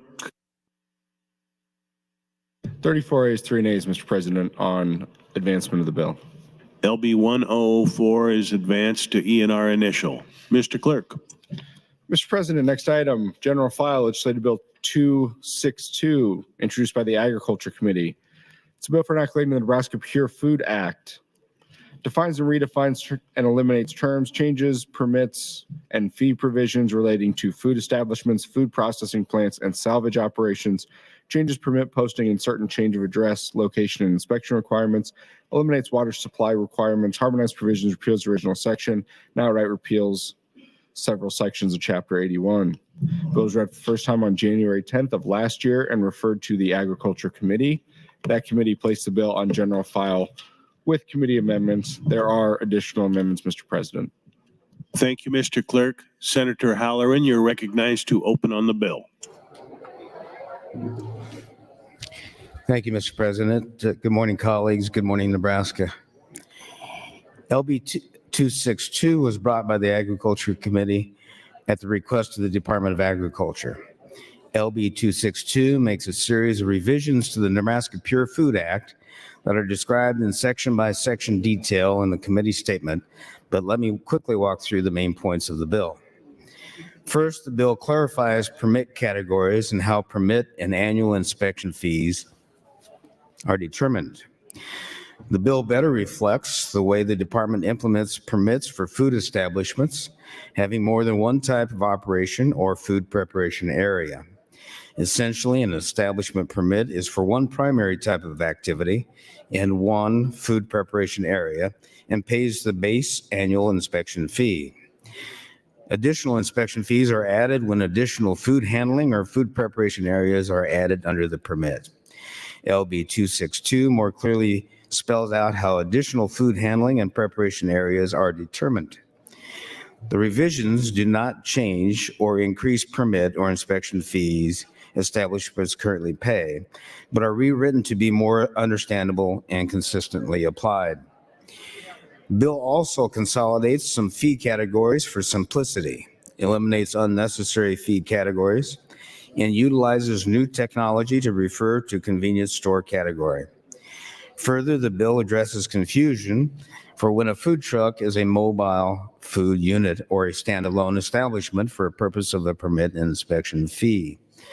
This bill additionally creates a permit exception for operations already permitted but selling food within another food establishment, which would allow restaurants to sell food inside a retail food establishment without having to obtain an additional permit. Secondly, the bill adds an additional option of a food safety course necessary to meet the registration requirements for cottage food operators. The revision would allow completion of a course offered by UNL that meets the purposes of the cottage food registration, but is not nationally accredited. The final major component is two instances where the Pure Food Act is revised to adopt food code standards rather than variances we now have. First, the bill would strike the exclusion food code section 5-104.11. This section sets forth alternative safe water sourcing for certain establishments for which connecting to a public water supply is difficult. This section has been excluded because it conflicts with statutes 81-2, 272.31, which requires permanent water source. Adoption of the food code standard would be helpful for food trucks and temporary food establishments. Additionally, the bill would utilize the food code standard pertaining to qualifications of food sanitarian, i.e. inspectors. Nebraska requirements are currently more stringent and require that food inspectors be registered environmental health specialists. Food Code Section 8-402.10 requires that inspectors have training and continuing education as needed to properly identify violations and apply the food safety regulations. The committee amendment makes a revision to this portion of LB 262, which I will describe in the committee amendments. I will conclude my opening here and continue with my introduction of the committee amendments. Thank you, Senator Halloran. As mentioned, there are committee amendments. Senator Halloran, you're recognized to open. Thank you, Mr. President. The Agriculture Committee makes one clarification in the underlying bill and also adds the provisions of LB 263, LB 264, LB 305, and LB 740. LB 262 amends the Pure Food Act, and LB 263 amending the Hemp Farming Act are brought at the request of the Department of Agriculture. And LB 264 amending the grain laws is brought on behalf of the Public Service Commission. In effect, LB 262 would become a committee package of agency-requested bills plus two additional related bills. Again, the committee statement provides a detailed section-by-section description of the amendment, and I would urge you to consult it as we go along. The provisions of LB 262 are contained in Section 17-21, 23-29, and 33 of AM 719. The only revisions to LB 262 is found in Section 33. This section continues to provide that food inspectors need not be registered environmental health specialists certified, but must still meet the competency standards of Food Code Section 8-402.10. AM 719 adds additional language adopting Standard 2 of the FDA's recommended National Retail Food Regulatory Program standards to ensure inspection employees are properly trained prior to beginning inspection, as well as acquiring a referenced food safety certification within 3 years of hire. There was concern, which accounts for opposition to the bill as introduced, that not specifically specifying the FDA recommendation for inspector competency was vague and allowing for a wide range of interpretation. The amendment addresses this opposition. Next, Section 30 through 32 insert the provision of Senator Vargas's LB 740 as advanced to general file with the pending committee amendment. These sections also amend the Pure Food Act to provide for the following: to allow for food truck permitting reciprocity among local jurisdictions, i.e. Douglas, Lancaster, and Hall County, and enforce food code regulations under contract with the Department of Agriculture. To create a registry of regulations applied by cities and counties to operation of food trucks within their jurisdictions. To assign a duty to the department to develop guidance documents for food establishment permit requirements for mobile food establishments, including those standards that relating to permit reciprocity. I have an amendment pending that will strike these provisions from the committee amendment as the LB 740 provisions were rolled into LB 562 enacted last session. Next, Section 1 through 12 of AM 719 add the provisions of LB 263. These sections make a series of amendments to the Hemp Farming Act to be consistent with the USDA's final rule, setting out requirements of state hemp plans for states that choose to regulate hemp production rather than deferring to federal regulation. The USDA final rule was established in January 2021. LB 263 is identical to LB 889 last session, which was advanced from committee but failed for the lack of time. There are a handful of changes to minimal specifications for state plans contained in the final rule that merit some adjustments to the Hemp Farming Act. The revisions will tend to reduce some uncertainties and compliance difficulties for growers and marginally reduce implementing costs and burdens for the department. Some of the more prominent clarifications made in the final rule reflected in the amendment include the following. The USDA expanded the harvest window for hemp after official sampling is completed from 15 to 30 days. The final rule incorporates alternatives for destruction of non-compliant hemp that were not included in the interim rule, but allowed by guidance documents published by USDA for the use in 2021 growing season. The final rule allows for mitigation of a non-compliant hemp if feasible and allowed on a case-by-case basis by the Department of Agriculture. The mitigation option would require retesting to confirm that the final harvest hemp does not exceed the 0.3% THC level. The THC threshold at which non-compliant hemp is considered a negligent violation is increased from 0.5% to 1%. Please note, the negligent threshold does not increase the THC concentration of hemp that may be harvested and marketed. Any hemp above 0.3% THC will continue to be considered non-compliant and still required to be destroyed and mitigated. The final rule gives states greater flexibility to allow risk-based sampling protocols for certain categories of hemp production, such as fiber or seed varieties, or certified seed varieties that present a lower risk of exceeding the acceptable THC limit. The next portion of the committee amendment adds the provisions of LB 264, making revisions to the Nebraska Grain Dealer and Grain Warehouse Act. These are found in sections 13-16 and 34-37. First, these sections address an ambiguity whether the acts apply to persons dealing in or warehousing organic, certified, or other types of crops that are often sold through segregated marketing channels. LB 264 essentially codifies existing interpretations that these are not exempt. The bill adopts the use of preferred term, quote, warehouse operator, referring to persons offering grain warehousing services to be consistent with terminology under the Federal Warehouse Act. LB 264 also clarifies an existing exemption to a criminal history check for license applicants who have submitted a criminal history report for a previous application. The revision would be consistent with current practices and legislative intent. The requirement applies to all initial applications for a new license. Finally, the bill would increase the statutory maximum amount of bond or other forms of security maintained by licensees as a condition of licensure. The current maximum, $300,000 for grain dealers and $500,000 for grain warehouse licensees. LB 264 increases the maximum to $1 million. The bill would strike a statutory formula for calculating the amount of bond for grain dealers and essentially allow the commission to establish the formula by rule and regulation.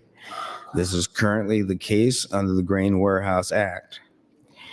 The last addition is a provision of LB 305 as advanced to general file with committee amendments. These are found at AM 719, sections 38 and 39. LB 305 would remove a duty and authority of the Public Service Commission under statutes 81-541 of the Grain Warehouse Act to set storage rates that may be charged by state licensed grain warehouses.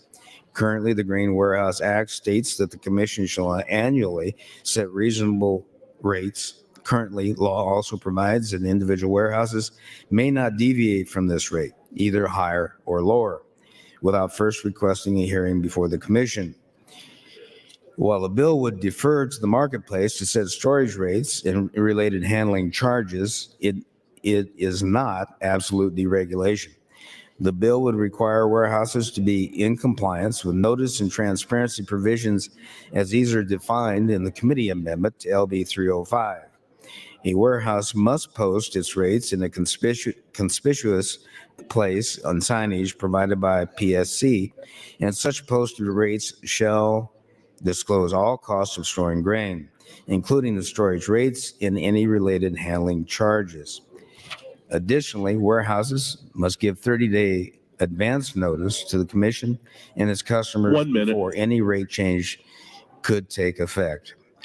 AM 719 also includes a provision of the committee amendment to LB 305 that adds charging storage charges that deviate from those filed with the PSC as a misdemeanor violation under the Grain Warehouse Act.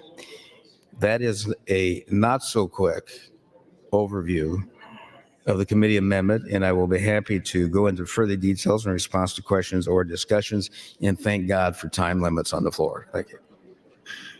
Thank you, Senator Halloran. Senator Vargas would like to announce some guests in the north balcony, members of the Nebraska chapter of the American Foundation for Suicide Prevention. Please stand and be recognized by your Nebraska legislature.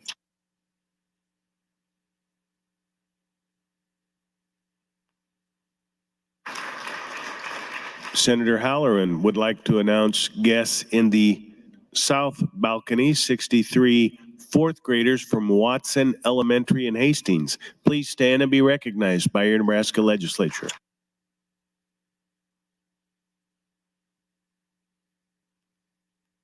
Mr. Clerk, for items. Mr. President, series of motions from Senator Hunt, MO 420 through 426, all with notes that she wishes to withdraw. Without objection, they are withdrawn.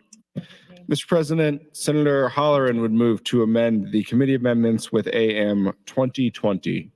Senator Halloran, you're recognized to open on the amendment. Thank you, Mr. President. Do I have a time limit on this one? Never mind. That's fine. AM 2020 removes the portions of the committee amendment that included the provisions of LB 740, Senator Vargas's legislation pertaining to food truck regulation under the Pure Food Act, that I described in my opening on the committee amendments. As you may recall, the provisions of LB 740 that are identical to what is contained in the committee amendment were amended into LB 562 enacted last year. This amendment therefore simply strikes provisions that have already been enacted and are no longer necessary to include in the committee amendment to LB 262. I urge you the adoption of this amendment. Thank you. Thank you, Senator Halloran. Seeing no one else in the queue, you're recognized to close on AM 2020 and waive. Members, the question is the adoption of AM 2020. All those in favor vote aye. All those opposed vote nay.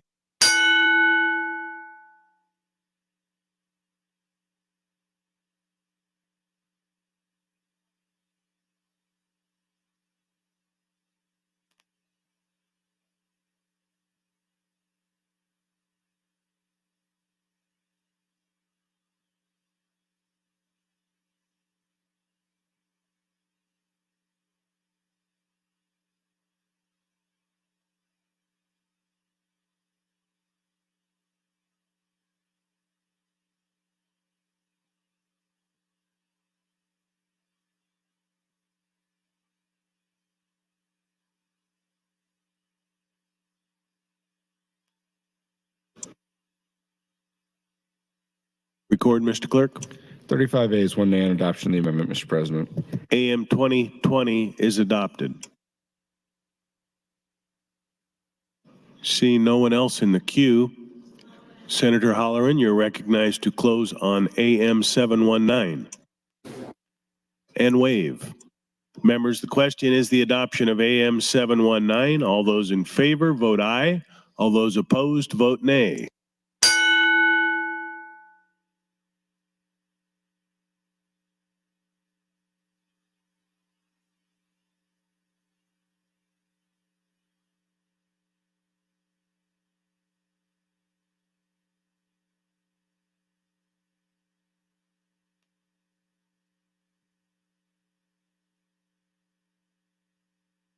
Record, Mr. Clerk.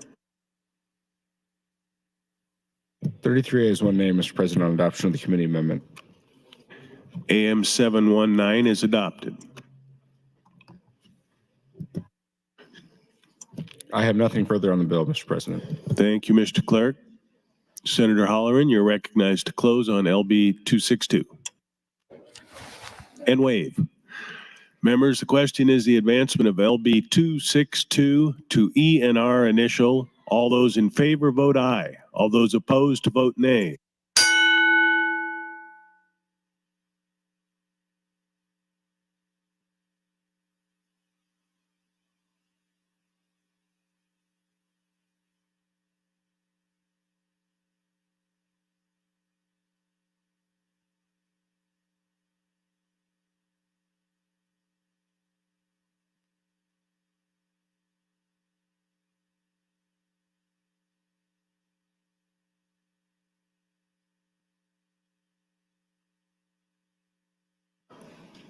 Record, Mr. Clerk. 33 ayes, 1 nay, Mr. President, on advancement of the bill. LB 262 advances to ENR initial. Mr. Clerk. Mr. President, Legislative Bill 1170, introduced by Senator Reapy. Senator Michaela Cavanaugh would move to indefinitely postpone Legislative Bill 1170 pursuant to Rule 6, Section 3F. Pursuant to the rules, Senator Reapy, you're recognized to open. Thank you, Mr. President. Good morning, Senators. I'm opening today on LB 1170, a bill that reduces the amount of unemployment benefits payable from 26 weeks to 16 weeks. It was supported in the Business and Labor Committee by the Nebraska Chamber of Commerce, the Lincoln Chamber of Commerce, the Nebraska Grocers, and the Nebraska chapter of the National Federation of Independent Businesses. LB 1170 proposes to reduce the maximum number of weeks for which Nebraskans may receive unemployment benefits from 26 weeks to 16 weeks. Similarly, existing reductions in benefits contingent on the circumstances of an employee's departure from a company would be adjusted accordingly. For instance, a reduction of 14 weeks for certain circumstances would be reduced to 9, and a reduction of 13 weeks would be reduced to 8.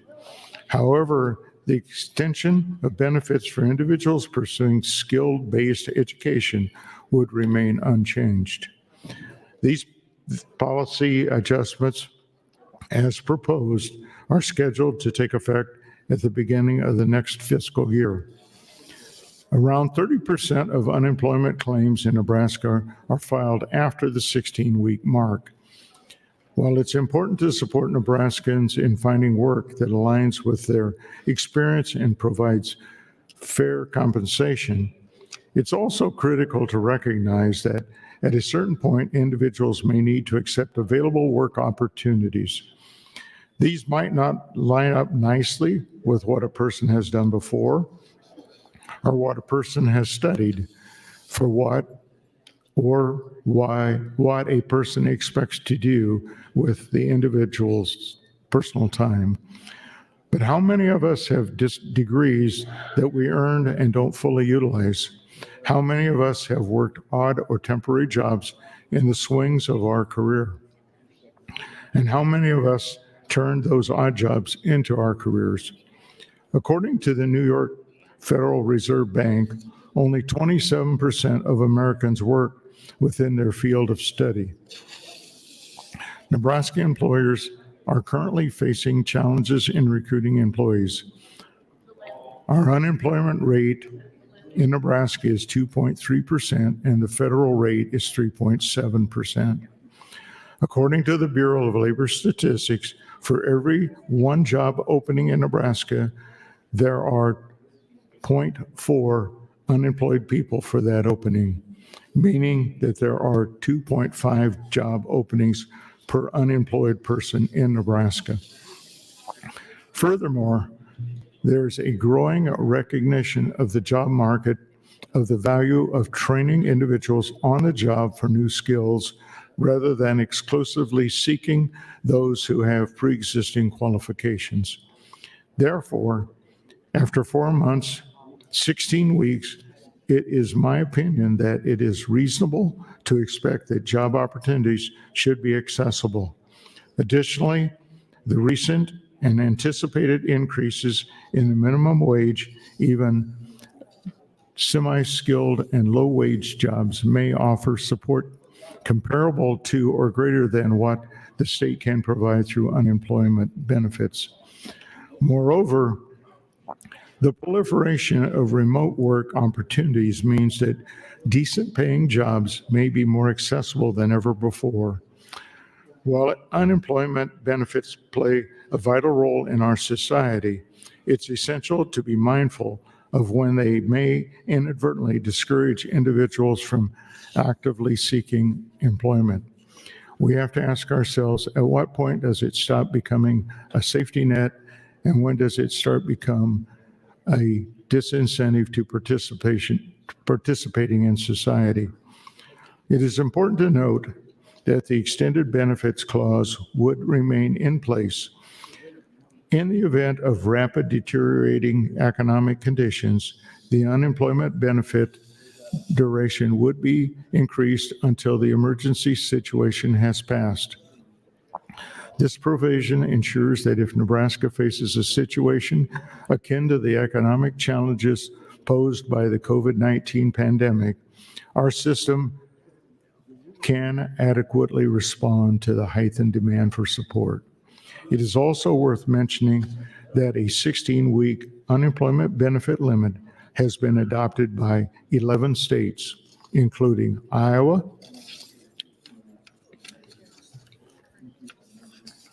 Kansas, Missouri, and Oklahoma.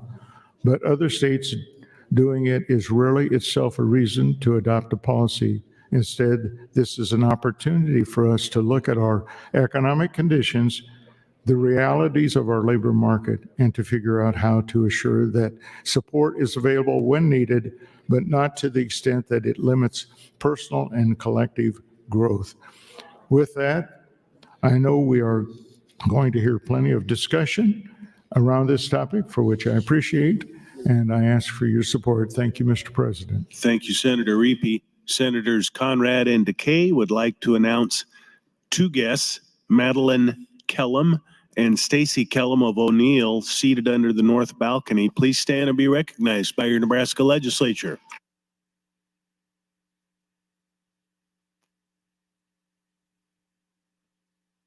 Senator Michaela Cavanaugh, you're recognized to open on your motion. Thank you, Mr. President. Good morning, colleagues. I rise in opposition to LB 1170. I'm going to start with a personal story. I don't know how many of you have ever been on unemployment, but I have. And I can tell you that it was awful. It was a terrible experience. I had to apply for jobs, no matter what they were, every week. I had to fill out forms to show that I was applying for jobs, and I wouldn't hear back from the jobs. It was very emotionally discouraging and hard, and it was financially hard because I was living off of unemployment, which is not full benefits. I couldn't wait to not be on unemployment any longer. And I was on unemployment far longer than I ever wanted to be. In 2020, I decided to go through the process of applying for unemployment. I knew I was going to be denied, but to apply for unemployment in Nebraska because my previous unemployment was not in Nebraska. But I decided to go through the process because I was hearing from so many people about the process of unemployment in Nebraska at the height of the pandemic that I thought I should understand what this is. And it took me a week to make it through the system of applying, because the system was so laborious. And I have Wi-Fi at my house and a computer. So that's a pretty hard slog. And the fact that you would have to then go through that process of renewing regularly means that it's an even harder slog for people. And if you don't have a computer, you don't have Wi-Fi, you have to go to the library, or if you have a computer, or you have a phone, you have to go sit in a parking lot somewhere. And let me just tell you, if you want to apply for unemployment on your phone, best of luck in your future endeavors. You will never get it through it. It's almost impossible. So the notion that people on unemployment don't want to work just doesn't sit well with me. Because when I was on unemployment, all I wanted to do was work. That's it. That's all I wanted to do was get a job and work. It was so degrading to be on unemployment. I hated it. I hated every minute of it. So, unemployed workers. Last year, there was less than 1,779 people who exhausted the maximum benefit in 2023 in the fourth quarter. 76.3% of all people who applied for unemployment in 2023 were denied. So we are not fast and loose with our unemployment here in Nebraska. We are pretty restrictive in who receives unemployment. But I do want to speak to this notion that I've heard repeatedly from various colleagues over the years, that people who aren't working don't want to be working, or maybe they're lazy. There is dignity in work. And people who can want to work. There may be an outlier here and there who wants to game the system, but is it worth it to punish families, single parents, low-income kids, households? Is it worth it to punish them because somebody maybe possibly gaming the system. When we talked about tax incentives for the bill 1107 in 2020, no one, not a single soul, brought up concerns about bad actors in tax incentives. A government giveaway of millions of dollars. No one was concerned about bad actors. Were they actually employing the people they said they were employing? Was the money going to the economic development that we intended it to go to? We didn't require a study. We didn't require a sunset. We didn't care about bad actors. But when it comes to low-income people, these are the arguments I hear time and time again. And it is disconcerting. Because most of these people are working multiple jobs. In fact, that is why our unemployment is so low, is because people are working, and they are working multiple jobs. People are underpaid and overemployed in this state. We have families where the parents, a two-parent household has 4 jobs because they are making hourly wages. And if they have a sick kid, and they stay home from their job, they do not get paid. We are institutionalizing and systematizing poverty, and we are punishing people for being in poverty. And at the same time, we are rewarding their employers with tax incentives, keeping them in poverty. We fight over nickels and dimes and pennies in this place when it comes to poverty. And we give money away like it's a free-for-all when it comes to the most wealthy with tax cuts. We can't afford middle-income tax cuts because we have to cut taxes for the highest tax bracket. If we are worried about our finances, if we are worried about our budgets, we should look internally. We should reevaluate how we are approaching governance. And we should do better by the most vulnerable people. And the most vulnerable people are people living in poverty. And those people are not lazy. Those people are doing the hard, laborious work every single day. Those people are in our meatpacking plants, making food for us to put on our tables. Those people are cleaning this building and office buildings all over the state. Those people are detasseling corn and working in the fields. These are hard-working people, and when they are in the circumstances where they have lost their job for legitimate reasons, we shouldn't be finding ways to penalize them. We should be finding ways to lift them up and help them, to make it easier, not only to get the next job, but to get the next job that will help them pay for their family to eat, pay for their utilities, pay for their housing. We are institutionalizing poverty. In 2016, the legislature created an intergenerational poverty task force that put out a report on how to address intergenerational poverty. It was a bipartisan effort, and I encourage you, colleagues, to look at the report. It's online where our reports are, to read it, to read the recommendations.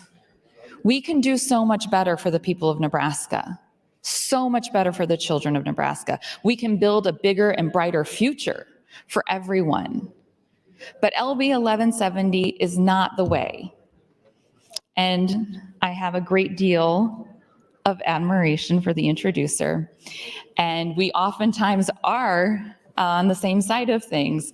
But sometimes, as I said to him one of the very first times I ever met him, Senator Reapy, I am the yin to your yang. And I think today that might be the case.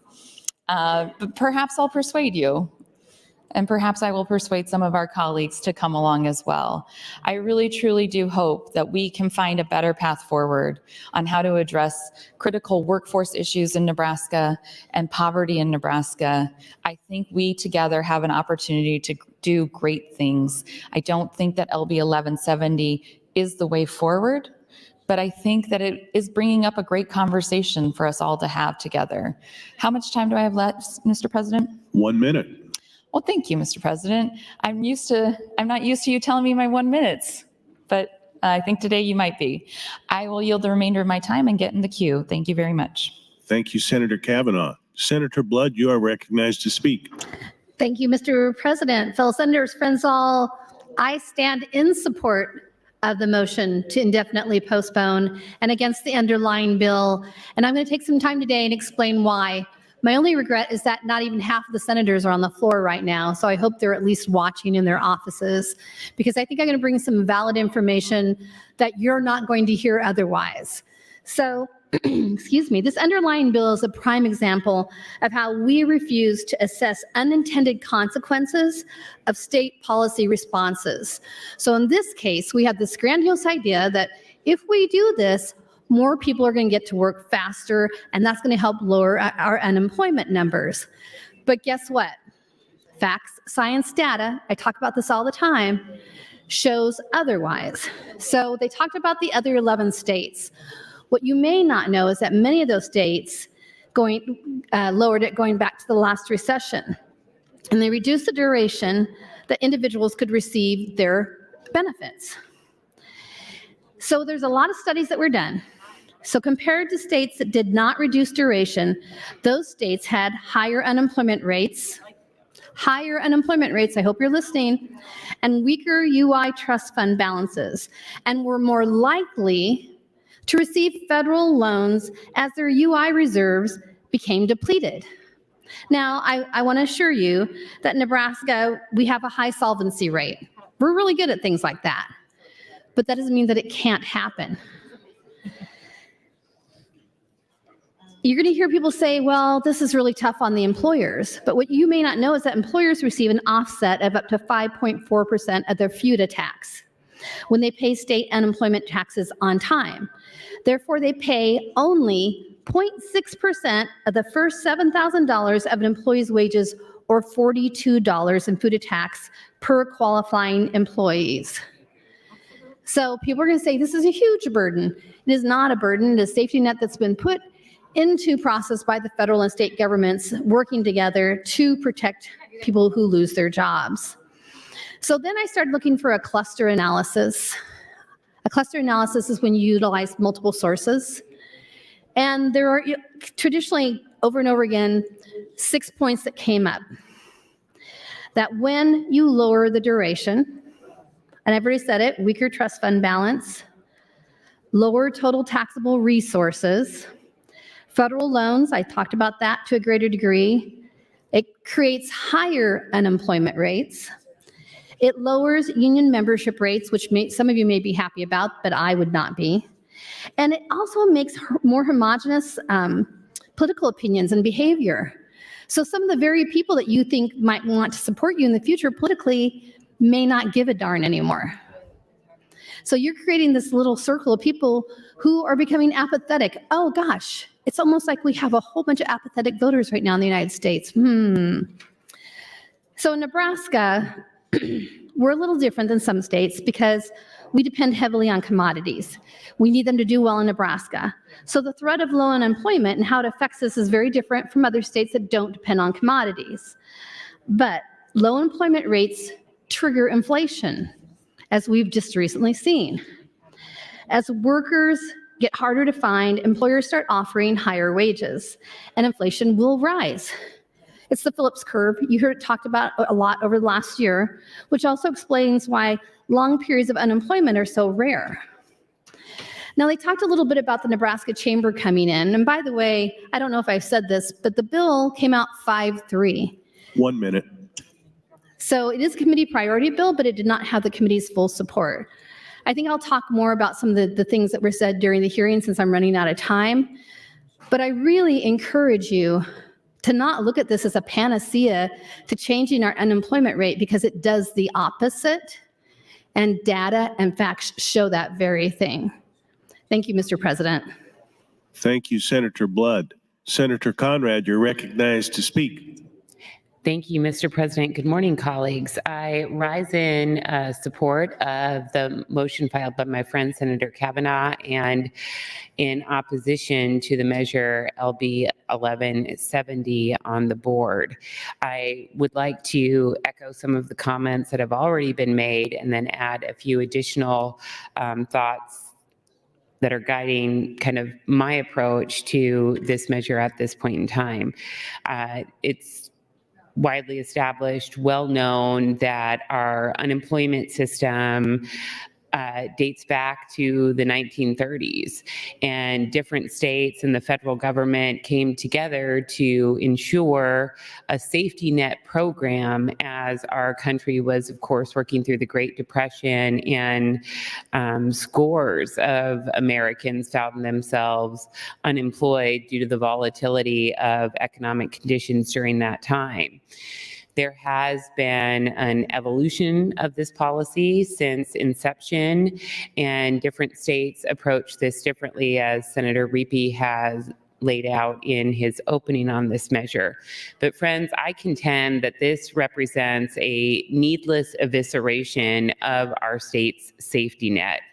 And just because other states may be moving in this direction for different reasons, I do not believe the time is right for Nebraska to follow suit. And here's why.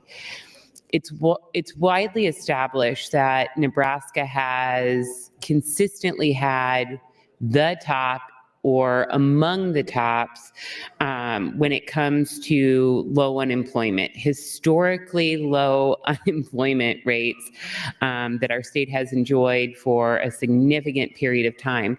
And friends, make no mistake that low unemployment exists under the current safety net system in the unemployment program as it stands today. Okay, remember that fact.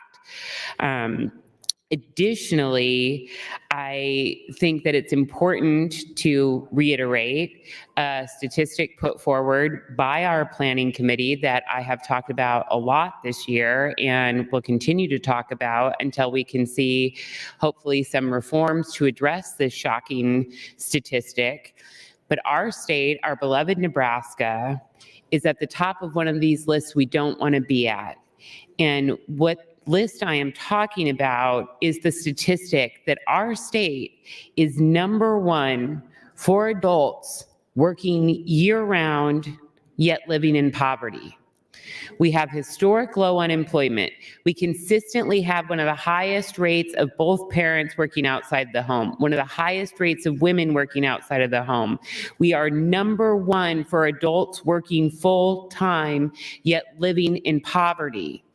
We should not needlessly eviscerate our safety net, knowing these factors are present.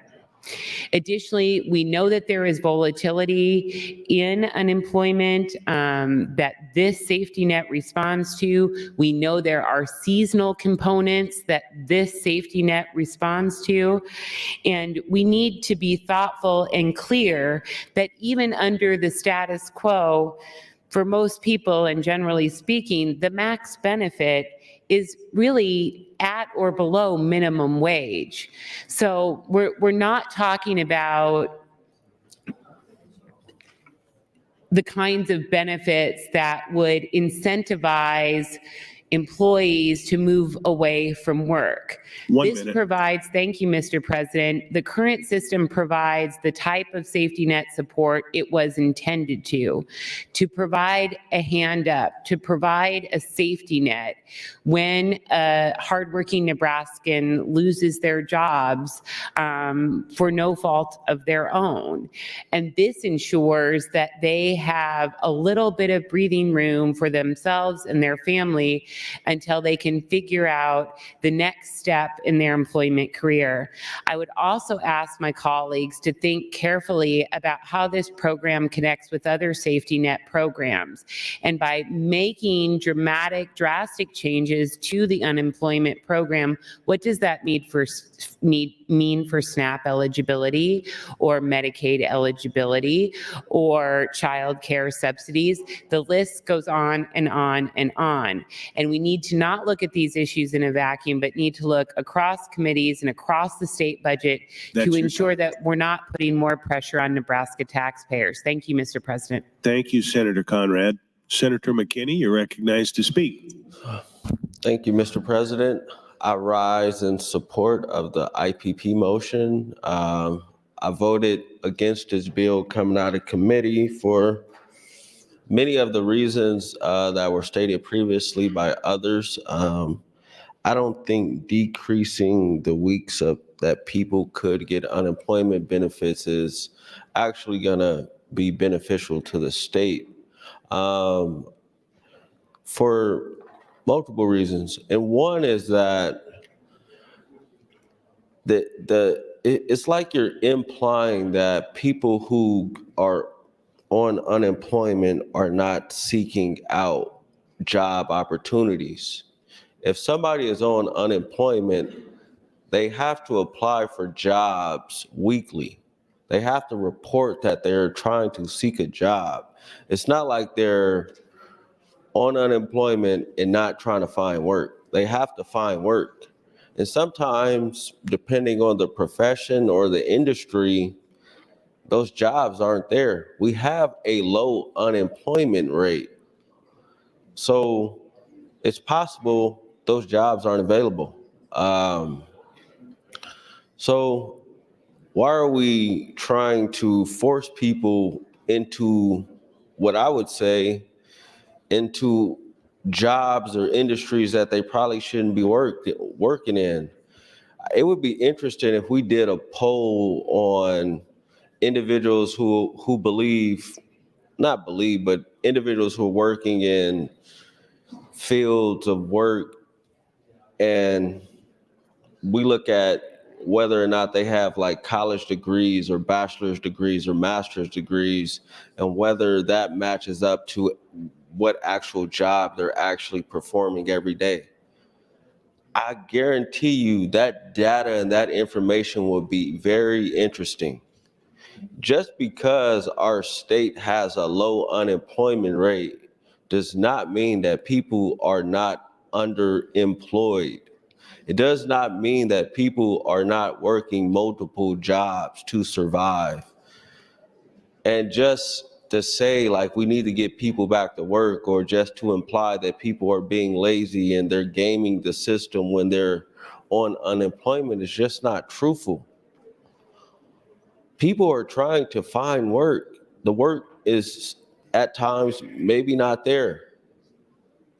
It's not about remote work or anything like that either. The work isn't there either. We have a low unemployment work, and it's like, and it goes back to this whole philosophy we've had as a country: go to school, get a great education, go into debt, but then go get a minimum wage job that you can't pay off that debt. And then let's, as a state of Nebraska, get our attorney general to sign on to something so you can't get your debt relieved. Where are our priorities at as a state? Like, this is, it's just beyond me that we scream and say that we care about Nebraskans and all these things, but we do everything that works against Nebraskans. But we want people to come here. We want to change our slogan from Nebraska, not for everyone. I guess it's for, I don't know what the slogan is going to be now. I guess it was the good life, and somehow that got changed to not for everyone, but apparently, which 1 minute should have been obvious. I don't know how that made it out of a room that somebody made money to say, just say Nebraska's not for everyone, and that's a good idea. I don't know how that happened, but they're changing it. So I don't know what's going to happen. Maybe we should say Nebraska is Nebraska. Maybe that should be our slogan. Nebraska is Nebraska. And maybe that's the simplest way we could say it in so many words. Nebraska is Nebraska. That probably should be our slogan, because we do everything to work against ourselves, and this is one of them. Nebraska is Nebraska should be our new state slogan. I just made it up. Thank you. You don't have to pay nobody. Thank you, Senator McKinney. And Senator McKinney would like to announce some guests in the North Balcony, 19 fourth graders from Holy Name School in Omaha. Please stand and be recognized by your Nebraska Legislature.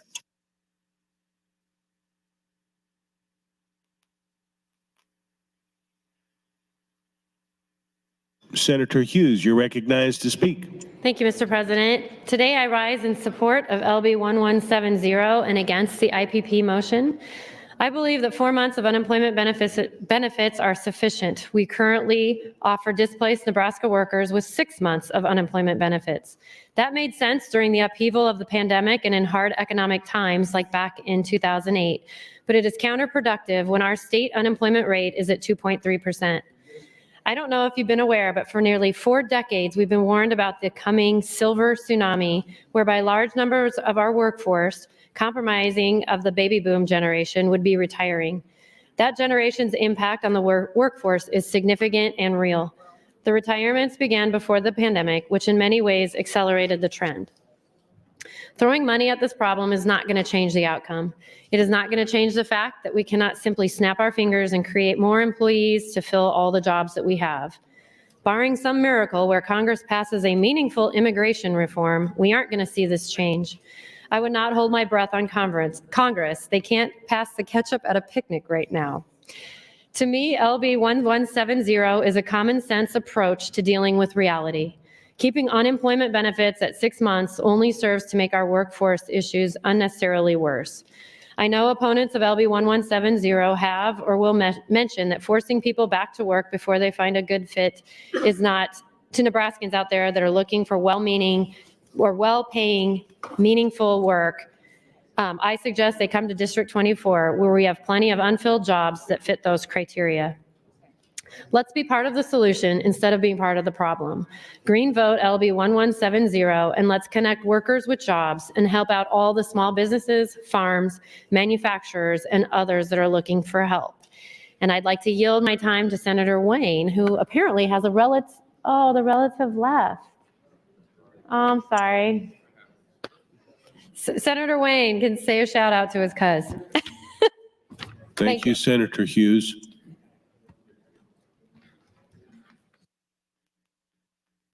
Okay, Senator Lippincott, you're recognized to speak.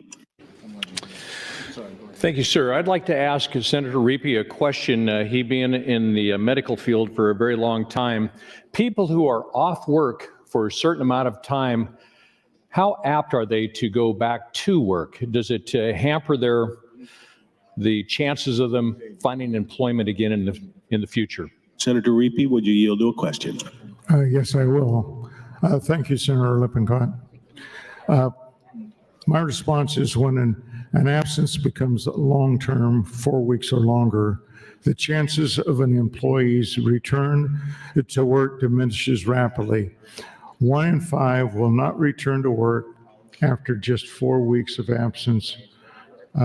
This is all well documented. After being off work for 6 months, only 1 in 5, that's 20%, return to work. And that another factual piece is that in 78% of cases and patients, the main problem was not, I repeat, not one of medical care. So thank you again, Senator Lippincott. Yes, sir. Thank you. I heard a long time ago, a preacher one time, he says, all of us have 3 basic needs: a sense of belonging, a sense of worth, and a sense of competency. And that can be true whether you're in school, whether you're in a legislative body, whether you're working in a place of employment. So employment is obviously very important in terms of one's purpose. In fact, I think Senator Riepe was telling me earlier about a thing called the 10 Commandments, and one of them says to rest 1 day a week, but to work 6 days a week. So it does certainly have its purpose and meaning in our lives, and it really helps us along with the economy and commerce all around us. So obviously, when people are off work, we want to encourage them and help them get back to work just as quickly as possible, because it helps not only them, but everyone around them. Thank you, sir. Thank you, Senator Lippincott. Senator John Kavanaugh, you're recognized to speak. Thank you, Mr. President. Well, I'm not sure where I'm at on the IPP. I've been reading the bill. I talked to Senator Riepe a little bit. I've got some thoughts about it, but I just wanted to comment on Senator Riepe's introduction where he said 30% of people don't use the benefits after the 16 weeks. or 30% of people do use the benefits, sorry. So that means 70% of people would still be covered under this. But so I guess, I mean, my initial reaction to that is, so what are we trying to do here? The people who are, most everybody gets back to work, and I will comment on the study, I guess that Senator Riepe was referencing there, but most people, 70% of people under 16 weeks get the support they need to get back into the workforce and be productive, which is, I think, what we're striving for when we have this sort of program that is bridging the gap between types of employment and ideally getting people, so they don't lose their house, they don't lose their, don't starve, don't become destitute in between jobs, and allow them to look for another job, find a job, and get back to work. So 70% of people by Senator Riepe's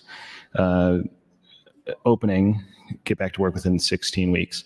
But that means that there are people, a smaller subset of people, who are in some sort of extreme situation where they're going to need a little bit longer, a little bit more help. Maybe they do at that point, they're starting to look in other fields that are not their field.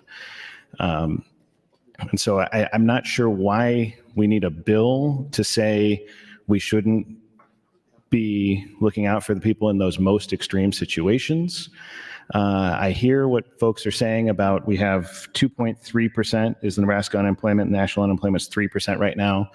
And of course, like all things, I would caution folks from making policy changes that are going to go into effect in perpetuity that are based off of perhaps a pretty rosy economic conditions that we are currently experiencing. And of course, Senator Conrad correctly points out that maybe our low unemployment rate, we have folks who are overemployed, working 2 jobs to make ends meet, some folks 3 jobs to make ends meet. And so I don't see how this bill addresses those issues. I don't see how it actually helps us build a workforce. I do see how it is forcing maybe a square peg into a round hole and getting somebody to take a job that pays less and is not in their field. And I'm not sure why we want to incentivize that. We have all of these programs we're all talking about that are maybe long-term projects that are difficult to really grasp onto, that are to encourage people to get skill-based training. We have apprenticeship programs. We have programs for people to get their student loans reimbursed. We have people encouraging people for workforce retention.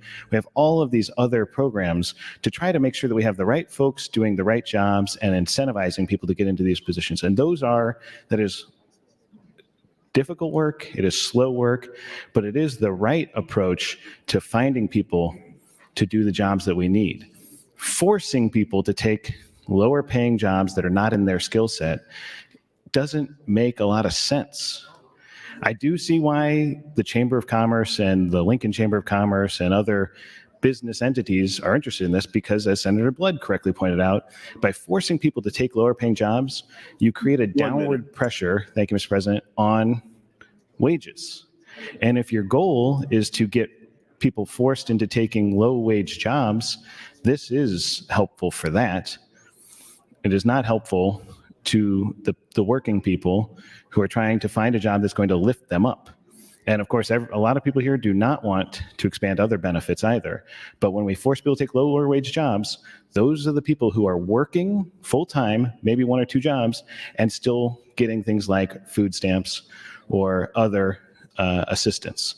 So if you want to encourage people to get a job that they're going to be able to get off of other state benefit programs, this is not the bill to do that.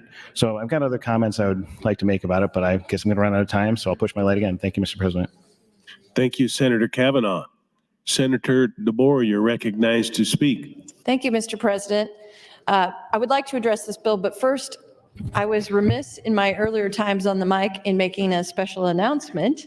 Today, it is our colleague Carol Blood's birthday, so happy birthday to Carol.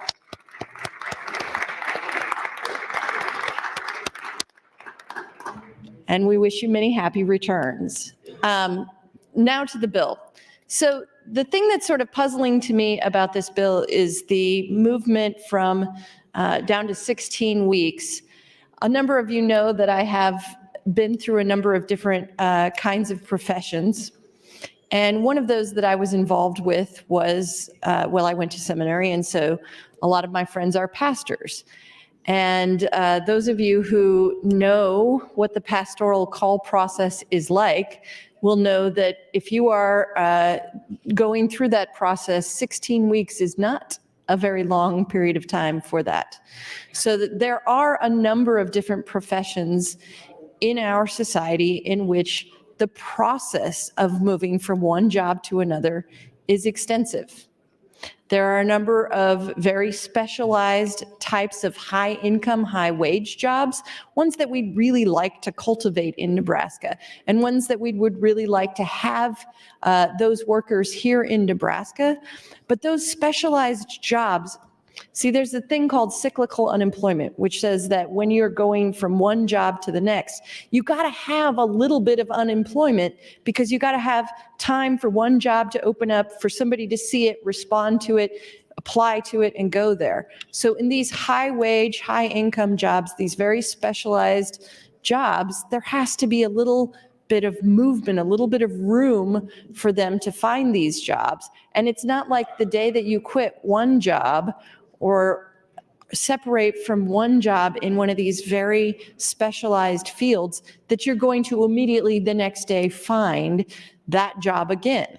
Now, you might find some job, but what we really want in Nebraska are people working these high income, high wage, highly specialized, highly trained positions. Those are the kinds of jobs that I've seen before. Those are the kinds of jobs that I've been involved with. And they take a little while to move between those positions. Those kinds of things, we want to be able to have some support for those folks, especially if they're early on in that part of their career, where they're trying to get into those high wage jobs, where they're trying to get into those difficult positions to fill. So I agree with Senator Lippincott when he says that work is a thing that gives us purpose. I do. I think it gives us purpose. I don't think there are people sitting around saying, I'm going to game the system for the few weeks that I can between the two. It's just not worth it. What is worth it is finding that right next job that you're going to be able to be in for a long period of time and not taking something short, because we'll end up with the same situation. If you end up out of a job in a year because you took the wrong job, and then we're providing unemployment at the end of that period of time, or 2 years or whatever it is, and you keep going through this cycle, that is not helpful for our economy. What we want to do is we want to get people into their forever jobs. We want to get people into jobs that they're going to stay in for 5, 10, 20 years. And the way to do that is to make sure that we're allowing them the space to job, allowing them the space to say, we know you have a very specific set of skills, and you're trying to match up with that one. There's a family member of mine that this recently happened to. He has a very specific set of skills, and there aren't very many jobs like that. He's trying to advance in his career. It's going to take him a little time to get the right job. These kinds of things happen. And I hope that we would not move backwards in saying, we just want you to take any old job and cyclically go through this process over and over and over again throughout your career. That's not good for our economy. We want to get people in these long-term jobs. We want them to have the runway to get to the right position. Thank you, Mr. President. Thank you, Senator DeBoer. Senator Frederickson, you're recognized to speak. Thank you, Mr. President. Good still morning, colleagues and Nebraskans. My rest today, I don't know what I'm going to do on the IPP motion. I will very likely support that. I have a lot of concerns about LB 1170. And I've been listening to the debate and I'm thinking more and more about this, and I've been obviously reading some of the online comments and other feedback that we've received from stakeholders. And I think that I do have concern about making this level of this drastic of a cut, I should say, to one of our, I think, primary safety nets. And I think one thing I want to really reiterate is that the necessity of having the availability of unemployment benefits is really, I think, difficult to understand unless you yourself have experienced something like that. And I want us to think about the ways that, and I've mentioned this a couple times last year, how one of the, I think, our biggest challenges in this room is that we have to make policy for the entire state. So oftentimes we can be experts in our own districts or our own areas, but what we do in here impacts all of Nebraska. And there are areas of our state where one or two large companies or organizations are the primary employers of entire communities, for example. And the question becomes, what happens if an employer like this leaves the state? Or what happens if one of these companies shuts down? You have a situation where you have the potential for an entire community to be in a pretty significant economic crisis. I also want to turn our attention to, we have some very stringent requirements to obtain and maintain unemployment benefits. If you go to our Department of Labor's website, they highlight all that is required for someone to receive these benefits. So, you have to have a resume actively online posted for a job.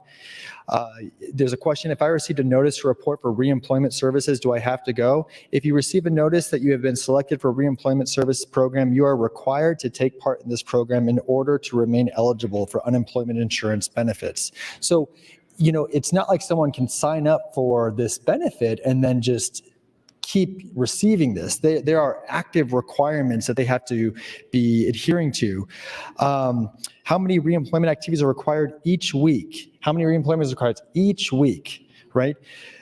And what activities qualify? 5 reemployment activities must be completed per benefit week in order to remain eligible for unemployment benefits. And 2 of those activities must be applications for suitable work. So every single week, if you're going to continue to receive an unemployment benefit, you have to have at least 2 applications for suitable and eligible work, and a total of 5 reemployment activities need to be completed. If you do not meet those qualifications, you are not going to continue to receive the benefit. How can I record the required reemployment activities? You must record your reemployment activities before submitting your weekly claim each week. So if you are not documenting and showing that you are conducting all of these things, you are not receiving this benefit. And so I wanted to highlight a little bit about how unemployment in our state actually works, because there are very stringent requirements around this. And one thing that I think we can all agree on is Nebraskans are very hard workers. We have an incredible work ethic in this state. The culture around work is very, very, very strong. You ask any employer that employs folks nationally or in other states, you will consistently hear that they love Nebraska because of how hard people work here. 1 minute. And so, thank you, Mr. President. The implication that I think a very important safety net that is utilized in times of crisis, in times of unexpected occurrences, should be slashed, to me feels like it borders a bit on being a bit cynical about our workforce, about our workers. And I truly hope that no one in here is ever in the situation where you yourself have to experience the need for this entitlement, because this is something that really does keep people on their feet. As I highlighted earlier, active search for employment is required for this. So I have grave concerns about cutting this benefit. Thank you, Mr. President. Thank you, Senator Frederickson. Senator Michaela Cavanaugh, you're recognized to speak. Thank you, Mr. President. I was going to ask if Senator Riepe would yield to some questions. Senator Riepe, would you yield to some questions? Yes, I will. Thank you, Senator Riepe. I was reading over the bill and I'm just trying to understand what some of the numbers mean. So do you have a copy of the bill? I don't have it right in front of me. Okay. Well, I'll start reading them and then maybe you can give me some Okay. insights. So on page 2 of the bill, on lines 24 to 31, page 2 is mostly stricken, so it's the current statute. And one of the things you strike is 2 times his or her weekly benefit amount if he or she left work voluntarily for a sole purpose of accepting previously secured permanent full-time insured work. But then, so I'm trying to figure out what the difference of the benefits are essentially. You've got are you lowering the amounts of the benefit that is paid out? Because on page 4, line 24, it looks like reduced by 8 times. And I honestly don't understand what it means. I was just trying to understand a little bit what those different numbers, what's stricken versus what's put in mean. I do have it in my hand now, and I'm looking at it, and it says that total benefits shall be reduced by the 8 times the weekly benefit amount. And then it goes on in line 29. It says if the benefit then in that situation can be reduced by 9 times his or her weekly benefit amount. It's, I think, in correlation with the reduction from the 26 weeks down to the 16 weeks. Okay, so it's not reducing the benefit amount that they receive, it's reducing the time period? Yes, I'm getting a head nod from off to the side. I would have to get back to you on specifically on that so that I don't give you misinformation. Okay. Well, I'm sure we'll be discussing this after lunch as well. Okay. I will, over lunch, I will figure that out. Okay. Yeah, I'm just trying to understand. Sometimes the language in these is confusing as to what it actually means. And contrary to popular belief, I am one of the Kavanaughs that is not an attorney. So sometimes I'm just trying to catch up here. I appreciate you yielding to my question. Thank you very much. I probably should have, actually after lunch, I'll be probably just digging in on the fiscal note and we can have a fun conversation about that. As fun as that might be for you. Okay. Well, I think we are about to break for lunch. And so if I'm the last one to speak, yeah, okay. Then I will yield my time to the chair so we can hear our announcements before lunch. Thank you very much, Mr. President. Thank you, Senators Kavanaugh and Riepe. Mr. Clerk. Mr. President, some items. Your Committee on Education, chaired by Senator Merman, reports Legislative Bill 1377 to general file with committee amendments. Additionally, your Committee on Banking, chaired by Senator Slama, reports Legislative Bill 990 and 1290 to general file, both having committee amendments. Additionally, your Committee on Urban Affairs, chaired by Senator McKinney, reports Legislative Bill 842 and 1190 to general file, both having committee amendments. New LR from Senator Aguilar, LR 316, that will be laid over.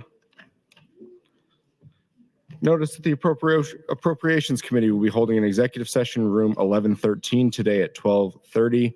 Appropriations exec session, room 1113, today at 12:30. And finally, Mr. President, a priority motion. Senator Hughes would move to recess the body until 1:30 p.m. Members, you've heard the motion to recess. All those in favor say aye. Those opposed say nay. We are in recess.